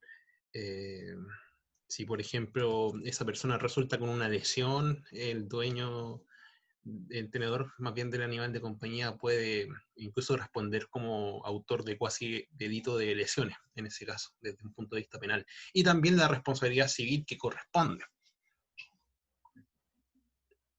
Ya. Muchas gracias, José. Natalia Valeria Navarro nos dice, ¿el perro asilvestrado es rehabilitable o adoptable? A ver, esta pregunta es bastante compleja, ya porque primero hay que conocer en el fondo más o menos el concepto de un perro silvestrado, que son animales que en sí pierden como su condición en el fondo de canino doméstico, ya por lo tanto, en cierta forma, si lo tratamos de extrapolar un poco, es como interactuar en cierta forma, por ejemplo, con algún zorro o algún otro cánido en el fondo no doméstico. ¿Qué es lo que sucede? En sí un perro silvestrado es bastante complejo como revertir esa conducta en el fondo de desdomesticación en este caso, pero hay que analizar bastantes aristas porque muchas veces se alude, por ejemplo, a perros asilvestrados cuando efectivamente no son perros asilvestrados, sino que son perros con problemas conductuales por X motivo. Por lo tanto, en este caso lo que habría que hacer obviamente sería revisar el caso a caso y sí o sí en el fondo evaluar, por ejemplo, un caso puntual de un perro que tenga posiblemente una conducta de perro silvestrado con algún etólogo clínico. Es decir, nosotros en medicina veterinaria tenemos diferentes especialidades. La etología clínica se encarga de evaluar el tema de comportamiento animal. Por lo tanto, en este caso, el colega estaba habilitado como para, en el fondo, poder establecer ciertos parámetros con respecto al animal puntual, en el fondo, que se está analizando en este caso, ¿ya? Hay bastantes animales que a veces tienen problemas conductuales por X motivo y efectivamente con un manejo etológico, con sesiones, entre otras cosas, se puede en el fondo rehabilitar, que muchas veces vienen también de conducta asociada a maltrato y pueden volver en el fondo a interactuar de manera normal. Eso es pensando en el fondo en un canino que haya sufrido maltrato, etcétera, etcétera, y tenga más que nada un problema conductual. Un perro silvestrado es bastante complejo, pero como les menciono, sería en este caso recomendable evaluar el caso a caso con un colega etólogo clínico que daría en el fondo su criterio más puntual sobre si efectivamente ese animal se puede en el fondo reinsertar en el fondo con un manejo, en este caso con nosotros, o efectivamente es un animal que no puede tener mayor interacción en este caso con el ser humano. Perfecto, muchas gracias María Francisca. La siguiente pregunta es de Anaís Andrades y nos dice, ¿la orina de los perritos también afecta al medio ambiente? No sé si a qué va la pregunta en sí, pero por ejemplo, cómo afectar al medio ambiente, podríamos evaluar quizás por el pH ácido, que a veces, por ejemplo, no sé, a la flora, ¿cierto? Puede generar algún tipo como de que se vea mermada en ese sentido, pero si lo vemos desde un punto de vista más como infecto contagioso, puede ser la orina, de hecho lo es un vector de cierto tipo de patología, si es que en este caso el animal está cursando siendo vector en el fondo, en este caso, de alguna enfermedad. Les doy un ejemplo. Por ejemplo, si nuestro perrito en este caso cursó con distemper, estuvo con tratamiento, por ejemplo, salió a hospitalización, etcétera, etcétera, después se va a la casa y nosotros salimos a pasear con nuestro perrito y él orina y defeca en el fondo del medio ambiente, va a ser un vector de partículas virales que va a lanzar en este caso el medio ambiente por orina y por feca, y claro, en ese caso puede afectar a otros animales, etcétera, etcétera. Lo mismo, por ejemplo, más que, bueno, me estoy yendo como al área de las fecas también, por ejemplo, el tema de, por los ciclos parasitarios también pueden ser, si nuestro animal no está con su protocolo acorde al día, puede ser vector y generar transmisión a otros animales, a personas en caso de zoonosis, etcétera, etcétera. Más que nada por esa área podría en el fondo generar como ser en el fondo afectar más que nada al medio ambiente. Ya, perfecto, muchas gracias. Otra pregunta es de Esteban Torres. Nos dice, si un perro no tiene chip, pero sí tiene dueño, ya que él infringe la norma, ¿se puede igualmente denunciar y multar al dueño?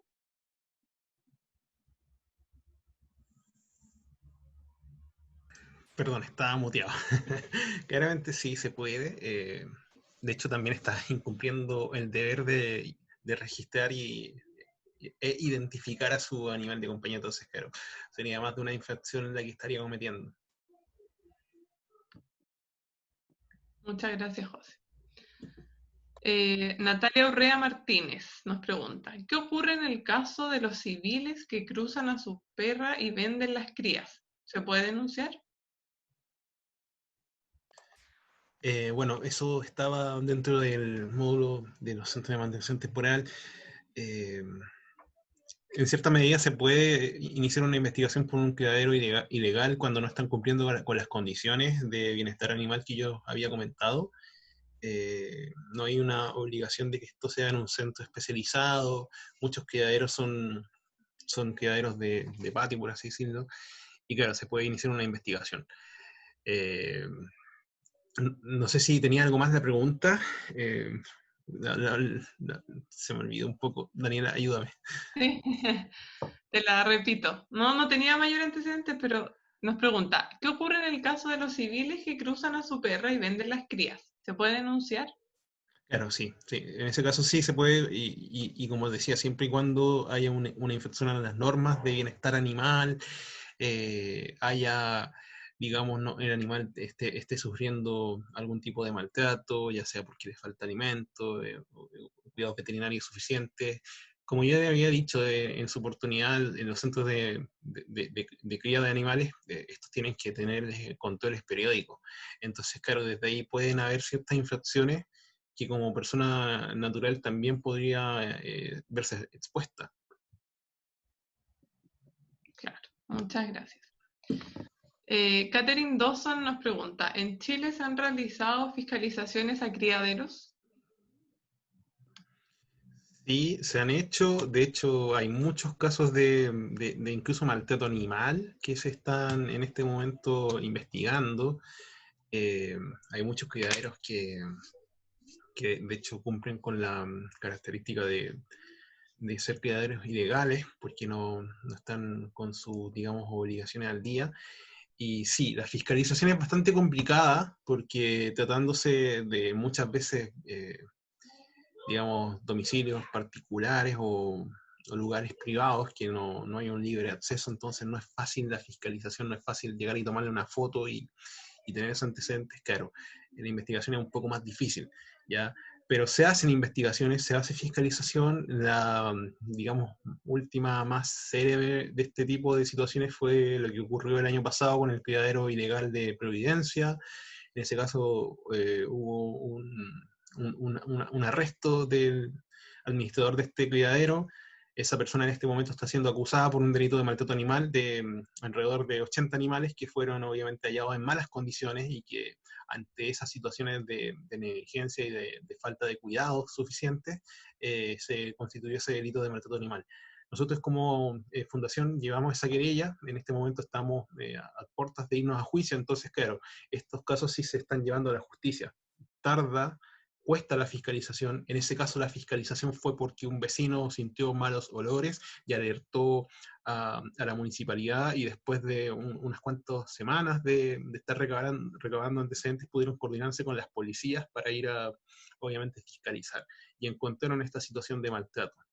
Entonces, claro, hay que denunciar y hay que finalmente aportar antecedentes que sean conducentes para poder evidenciar que existe esta situación, digamos, de descuido, de negligencia, de maltrato, evidentemente. Así es. Muchas gracias, José. Bueno, Alejandra Fernández nos plantea la siguiente situación. Nos dice, compré un conejo en una tienda de mascotas en Viña, y dice que no sabían nada sobre la raza, los cuidados, el sexo del conejo, y me mintieron sobre su edad. Dijeron que tenía 1 mes y medio y le di los cuidados pertenecientes a su supuesta edad. Lo llevé a control, pero poco tiempo después falleció. Hablando con una especialista, dijo que debió estar en muy malas condiciones. Eh, nunca, nunca se le fue, dice, nunca se pasó un olor extraño que tenía el pelo sucio y estimó unas 3 semanas de edad, en la que obviamente necesita otros cuidados. ¿Qué debería hacer yo al respecto? Perdón, ¿qué debería hacer yo con respecto a la tienda? Imagino que los demás conejos debieron estar igual y tal vez una persona que no sepa sobre conejos le pudo haber ido peor. Bueno, entiendo que es una tienda. ¿Mm? Sería bueno ver primero que todo la tienda, si es que se puede ir. Bueno, en este momento es más complicado porque está la contingencia sanitaria COVID, entonces quizás está cerrada la tienda, pero por ejemplo, lo que nosotros hemos hecho es que cuando se nos reportan estos casos, vaya la persona, tome fotos y pueda obviamente visibilizar las condiciones en las cuales están los animales en esa tienda. O sea, yo ya expliqué en su oportunidad que hay ciertos requisitos mínimos que deben cumplir estos establecimientos, como por ejemplo el tema del sistema de extracción de aire, el tema de los controles veterinarios, las vacunas, etcétera, alimentación, albergue, agua. Y por ahí también, aparte de las condiciones del centro de venta, que eso también se puede denunciar y se puede denunciar en Carabineros y ante la inspección municipal en cuanto a infracción de tenencia responsable, también ver en el caso puntual del conejo que falleció. O sea, si por ejemplo ese conejo, ante estos cuidados negligentes, estas omisiones de cuidados por parte del centro de venta, estaba sufriendo un daño, un sufrimiento o dolor, ahí ya estamos en un campo del maltrato animal, que el maltrato animal obviamente lo van a ver en el módulo 4. Entonces, claro, si tienen esos antecedentes como para establecer que había maltrato animal respecto de ese conejo en la tienda, se puede denunciar el delito de maltrato animal. Pero obviamente es muy importante tener presente que para eso tienen que tener antecedentes, que ya no es solamente una fotografía o un parecer personal, o sea, tienen que acompañarlo con antecedentes veterinarios, un informe, un especialista que pueda decir que obviamente ese conejo al momento de llegar a esa consulta tenía cierto daño, cierta condición que estaba, digamos, relacionada a un descuido en el centro de eventos donde estaba. Eso es lo que les puedo comentar. Y bueno, todo lo que tiene que ver con el procedimiento por maltrato animal lo van a ver en el módulo 4, así que ahí va a estar una respuesta tal vez más contundente en ese sentido de qué es lo que pasa con el maltrato animal. Perfecto, José, sí. Ya. Ahora, Victoria Santelices Rivera nos dice, el reglamento de la reubicación de animales rescatados se debe cumplir en el caso que el animal se encuentre en un centro de mantención temporal municipal, por ejemplo, un canil, o, por ejemplo, en el caso que, dice ya, yo como persona natural rescate un animal, ¿también necesito cumplir el reglamento? Por ejemplo, la obligación de inscribirlo en el registro y vacunar. Sí, la verdad, en el caso ¿cómo se llama? De las municipalidades, de los caniles, se definen como centro de rescate en el reglamento. Entonces, obviamente, ellos también tienen que cumplirla, porque cuando se definía el centro de rescate, era tanto un lugar público-privado. Y por otro lado, ya no hablando del centro de rescate, las obligaciones en la reubicación son obligaciones que se imponen a cualquier persona, ya sea persona jurídica o natural. O sea, tiene que estar la reubicación dándose en un animal que esté esterilizado, vacunado, con tratamiento antiparasitario al día. ¿Ya? Eso es lo que establece el reglamento. Pero tengo que hacer obviamente la acotación que cuando se refiere a reubicación estamos hablando de animales abandonados. No así, por ejemplo, si yo tengo un gato que no esterilicé y tuvo una cría y le estoy dando una adopción. O sea, en ese caso no estaríamos hablando de reubicación desde un punto de vista estricto, ¿ya? Estaríamos en otro campo. Porque en reglamento aborda este tema de la reubicación a propósito del abandono, a propósito de una forma de tratar el abandono. O sea, de que ese animal abandonado llegue a una familia y sea obviamente cuidado y tenga una segunda oportunidad, como yo les comentaba. Súper, muchas gracias, José. Ya, Victoria Santelices nos pregunta, en el caso de la seguridad pública, o sea, respecto a la seguridad pública, en el caso de que yo cumpla todas las condiciones, pero se me acerca un perro comunitario de la zona con conductas territoriales y agresivas, ¿cómo debería actuar? Aquí sí, María Francisca nos puede responder. En el caso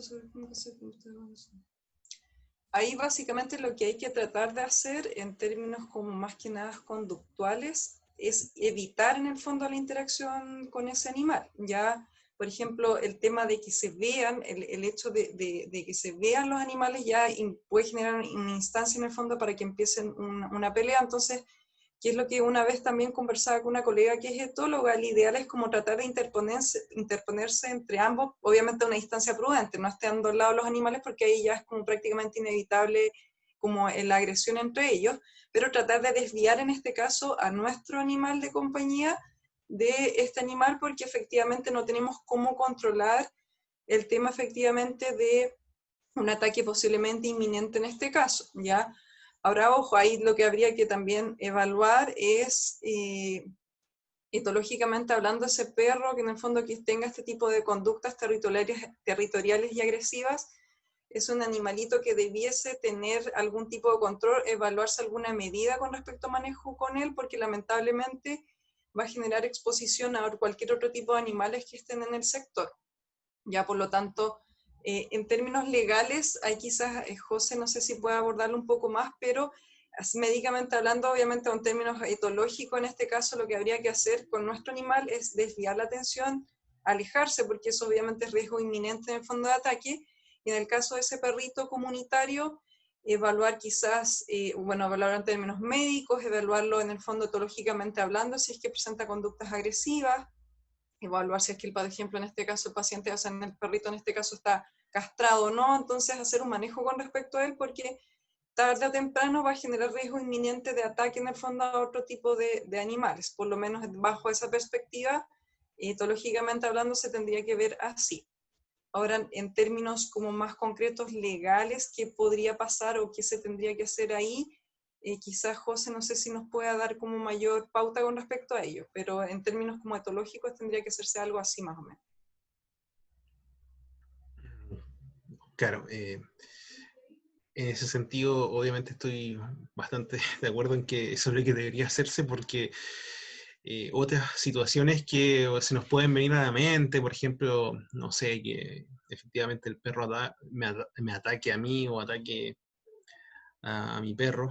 Tengo entendido que la pregunta es simplemente si se me acerca un perro comunitario, no me queda claro si era porque estoy paseando a mi mascota, pero si un perro comunitario me ataca, hay que tener mucho ojo con eso, o sea, cómo yo lo haré, cómo yo lo alejo para no estar incurriendo en maltrato animal, porque ese es como el conflicto que acá digamos, se nos presenta, un conflicto de relevancia jurídica en el sentido de que si yo golpeo al perro comunitario, voy a estar cometiendo maltrato animal y obviamente nosotros estamos en contra de esas situaciones.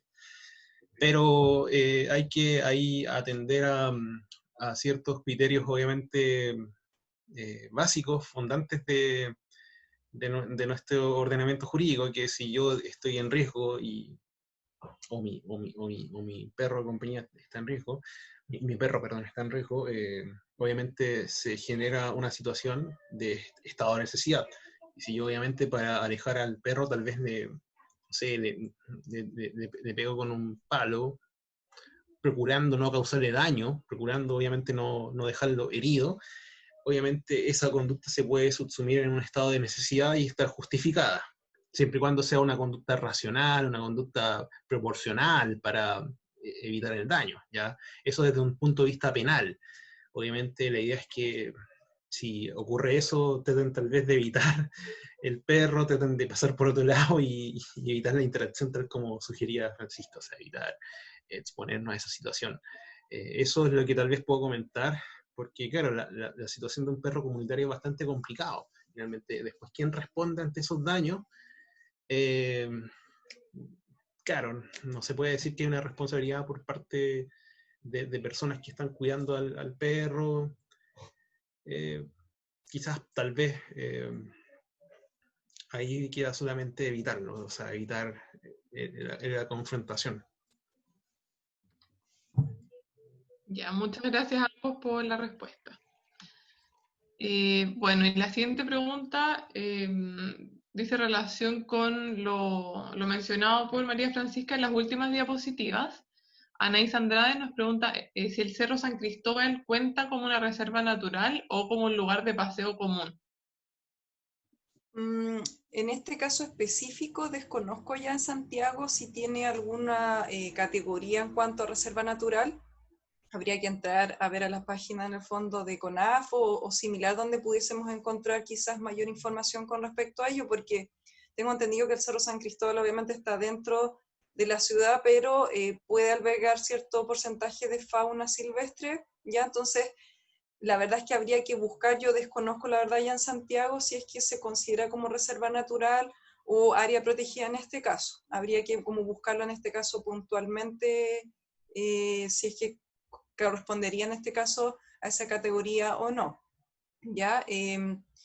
Claro, lo otro, yo lo que sí tengo entendido es que en el Cerro San Cristóbal igual hay como zonas guiadas en fondo donde la gente hace deporte, etcétera, etcétera. Quizás si es que nosotros caminamos en este caso con nuestro perro en una zona como habilitada, y si es que en este caso no sea considerado un área de conservación o reserva natural, no debiese haber mayor problema, ¿ya? Pero efectivamente habría que evaluar puntualmente si es que es una reserva, se considera, mejor dicho, como una reserva natural o no, porque en base a ello nos va a estipular si es que, por ejemplo, fuese una reserva natural o un sitio de conservación.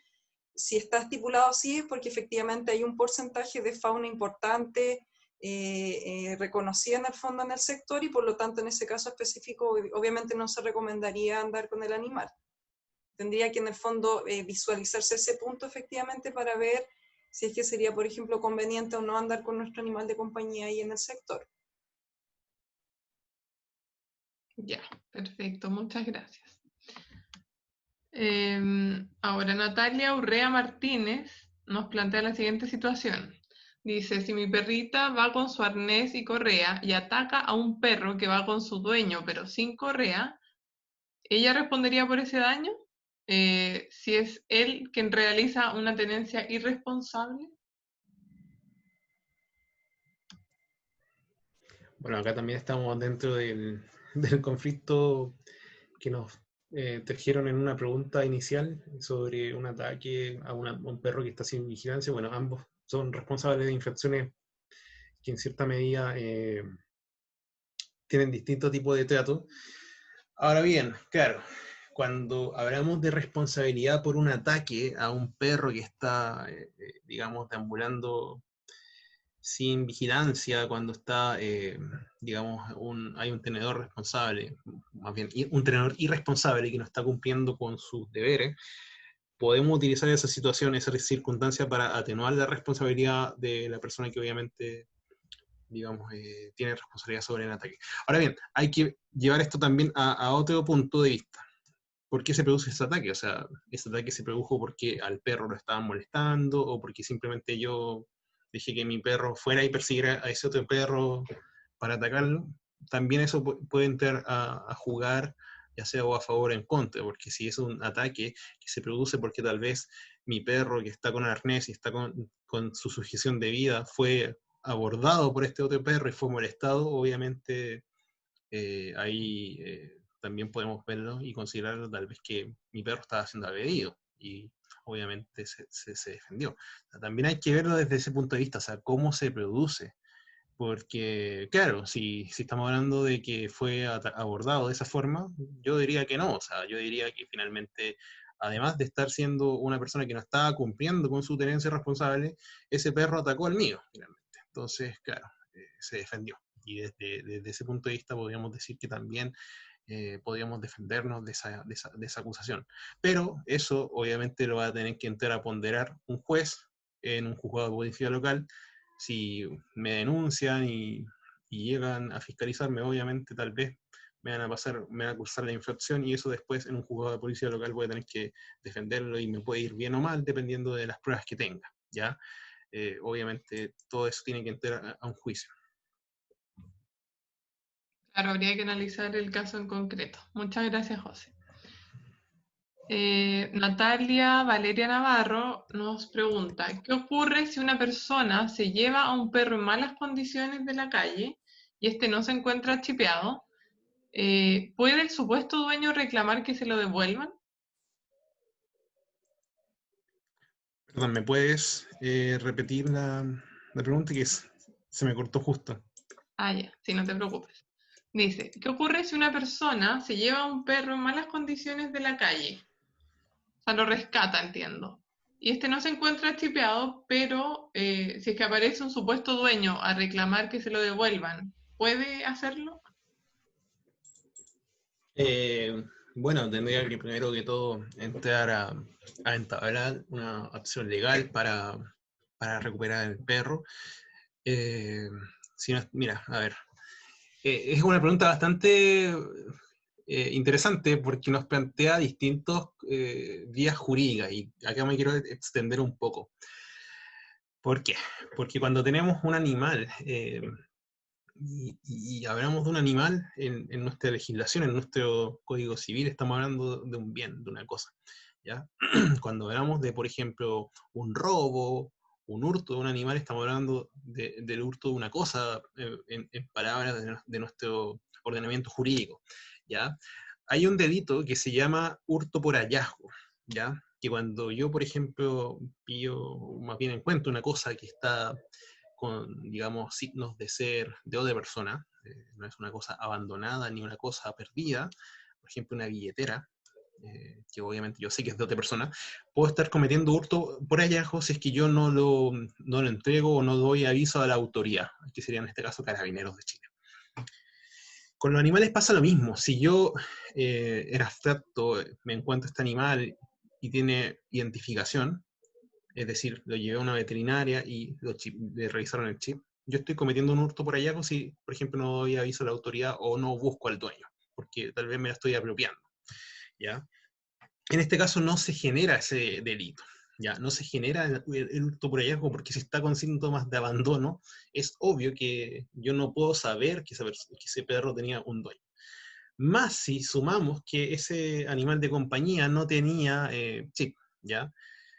En cierta medida, si yo lo chipeo, le doy cuidado y estoy cumpliendo con todo lo que tiene que ver con la tenencia responsable, eso en un eventual juicio me va a jugar a favor, porque la otra persona va a tener que probar que obviamente ese animal es de él, ya tiene que probarlo de alguna manera. El juicio se va a realizar igual, o sea, a mí no me pueden acusar de un delito, no me pueden acusar de hurto, por ejemplo, porque no está esa circunstancia que yo acabo de comentar, ¿ya? No está esa circunstancia de que el animal tenía algún distintivo, no tenía alguna identificación, ¿ya? Tendría que ser acciones civiles, y las acciones civiles son difíciles igual en este caso porque, claro, tendría que tener algún, por ejemplo, no sé, documento que certifique que ese animal era el suyo, y si ese animal estaba abandonado, yo incluso dudo si esa persona pueda tener un certificado médico veterinario o algo, ¿ya? ¿A dónde quiero ir con esto? No nos pueden acusar de un hurto, no nos pueden acusar de un robo en ese caso. No nos pueden acusar de una apropiación indebida tampoco. No puede llevar carabinero y decirme, ese perro se lo tiene que entregar a esa otra persona, ¿ya? Eso tendría que ser ante un juicio civil que obviamente usted como demandado podría defenderse.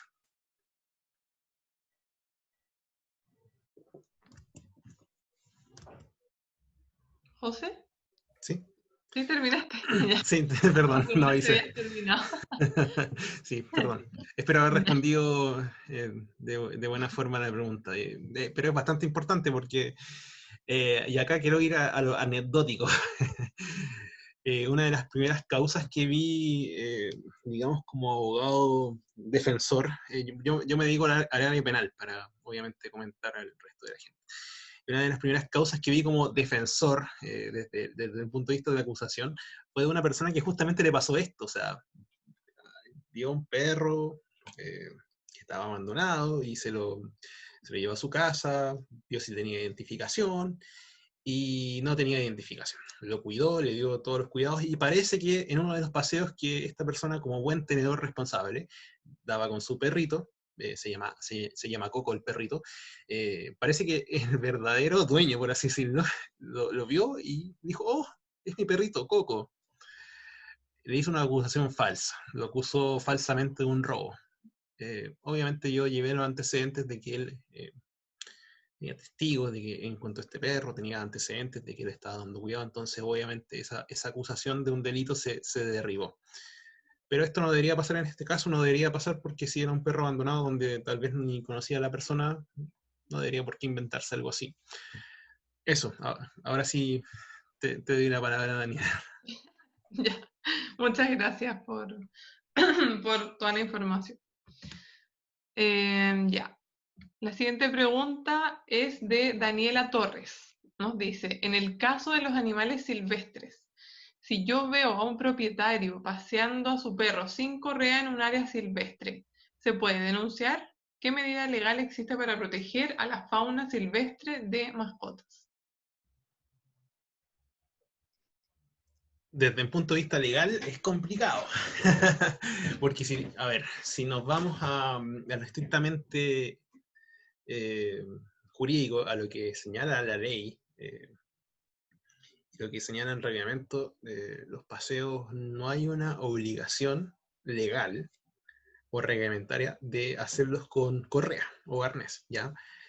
Lo que sí podemos hacer, y que esto es una buena práctica y que está relacionado con lo que nos comentó Francisca como una buena tenencia, podemos revisar las ordenanzas municipales y muchas veces las ordenanzas municipales sí señalan la obligación de hacer los paseos con correa. Entonces, ante esa obligación a través de ordenanza, sí podemos denunciarlo. Pero legalmente, no está la obligación de los paseos con correa.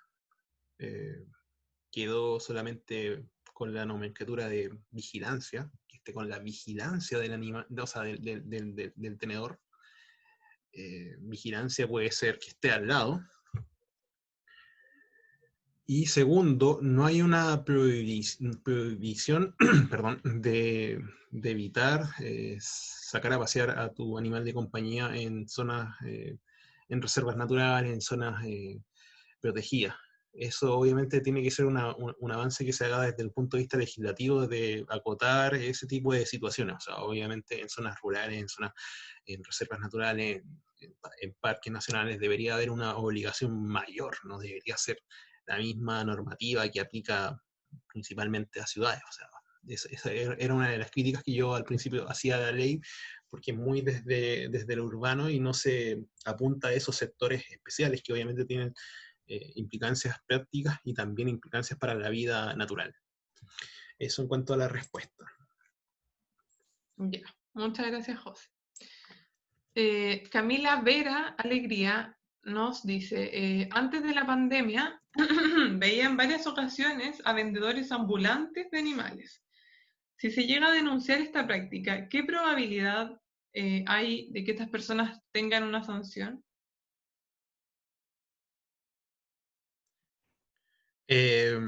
Bueno, la venta ambulante, claro, yo señalé que está prohibida, es una infracción a la tenencia responsable, perdón, a la normativa de tenencia responsable. Bueno, es difícil que en este momento, si uno denuncia algo que ocurrió en tiempo pasado, tenga una sanción, porque, claro, uno cuando denuncia estas cosas, procede la fiscalización, va a Carabineros, va al inspector municipal y ahí cursa una infracción. Claro, en estos casos, si es un hecho pasado, tendría que ser a través de una querella infraccional, es decir, que uno como interesado en el caso inicie el procedimiento en juzgado de policía local.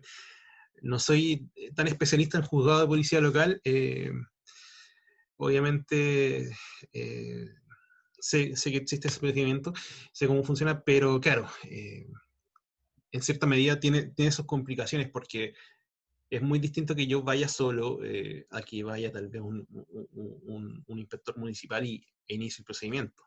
Obviamente va a tener más fuerza eso que si yo voy solo y no tengo ningún asesoramiento, no tengo ningún respaldo o apoyo desde un punto de vista institucional.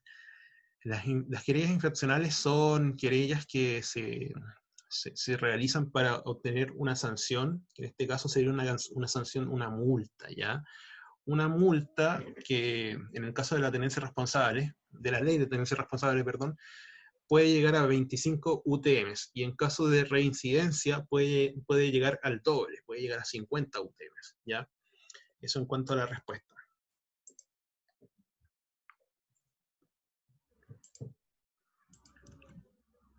Ya, perdón, me había quedado silenciada.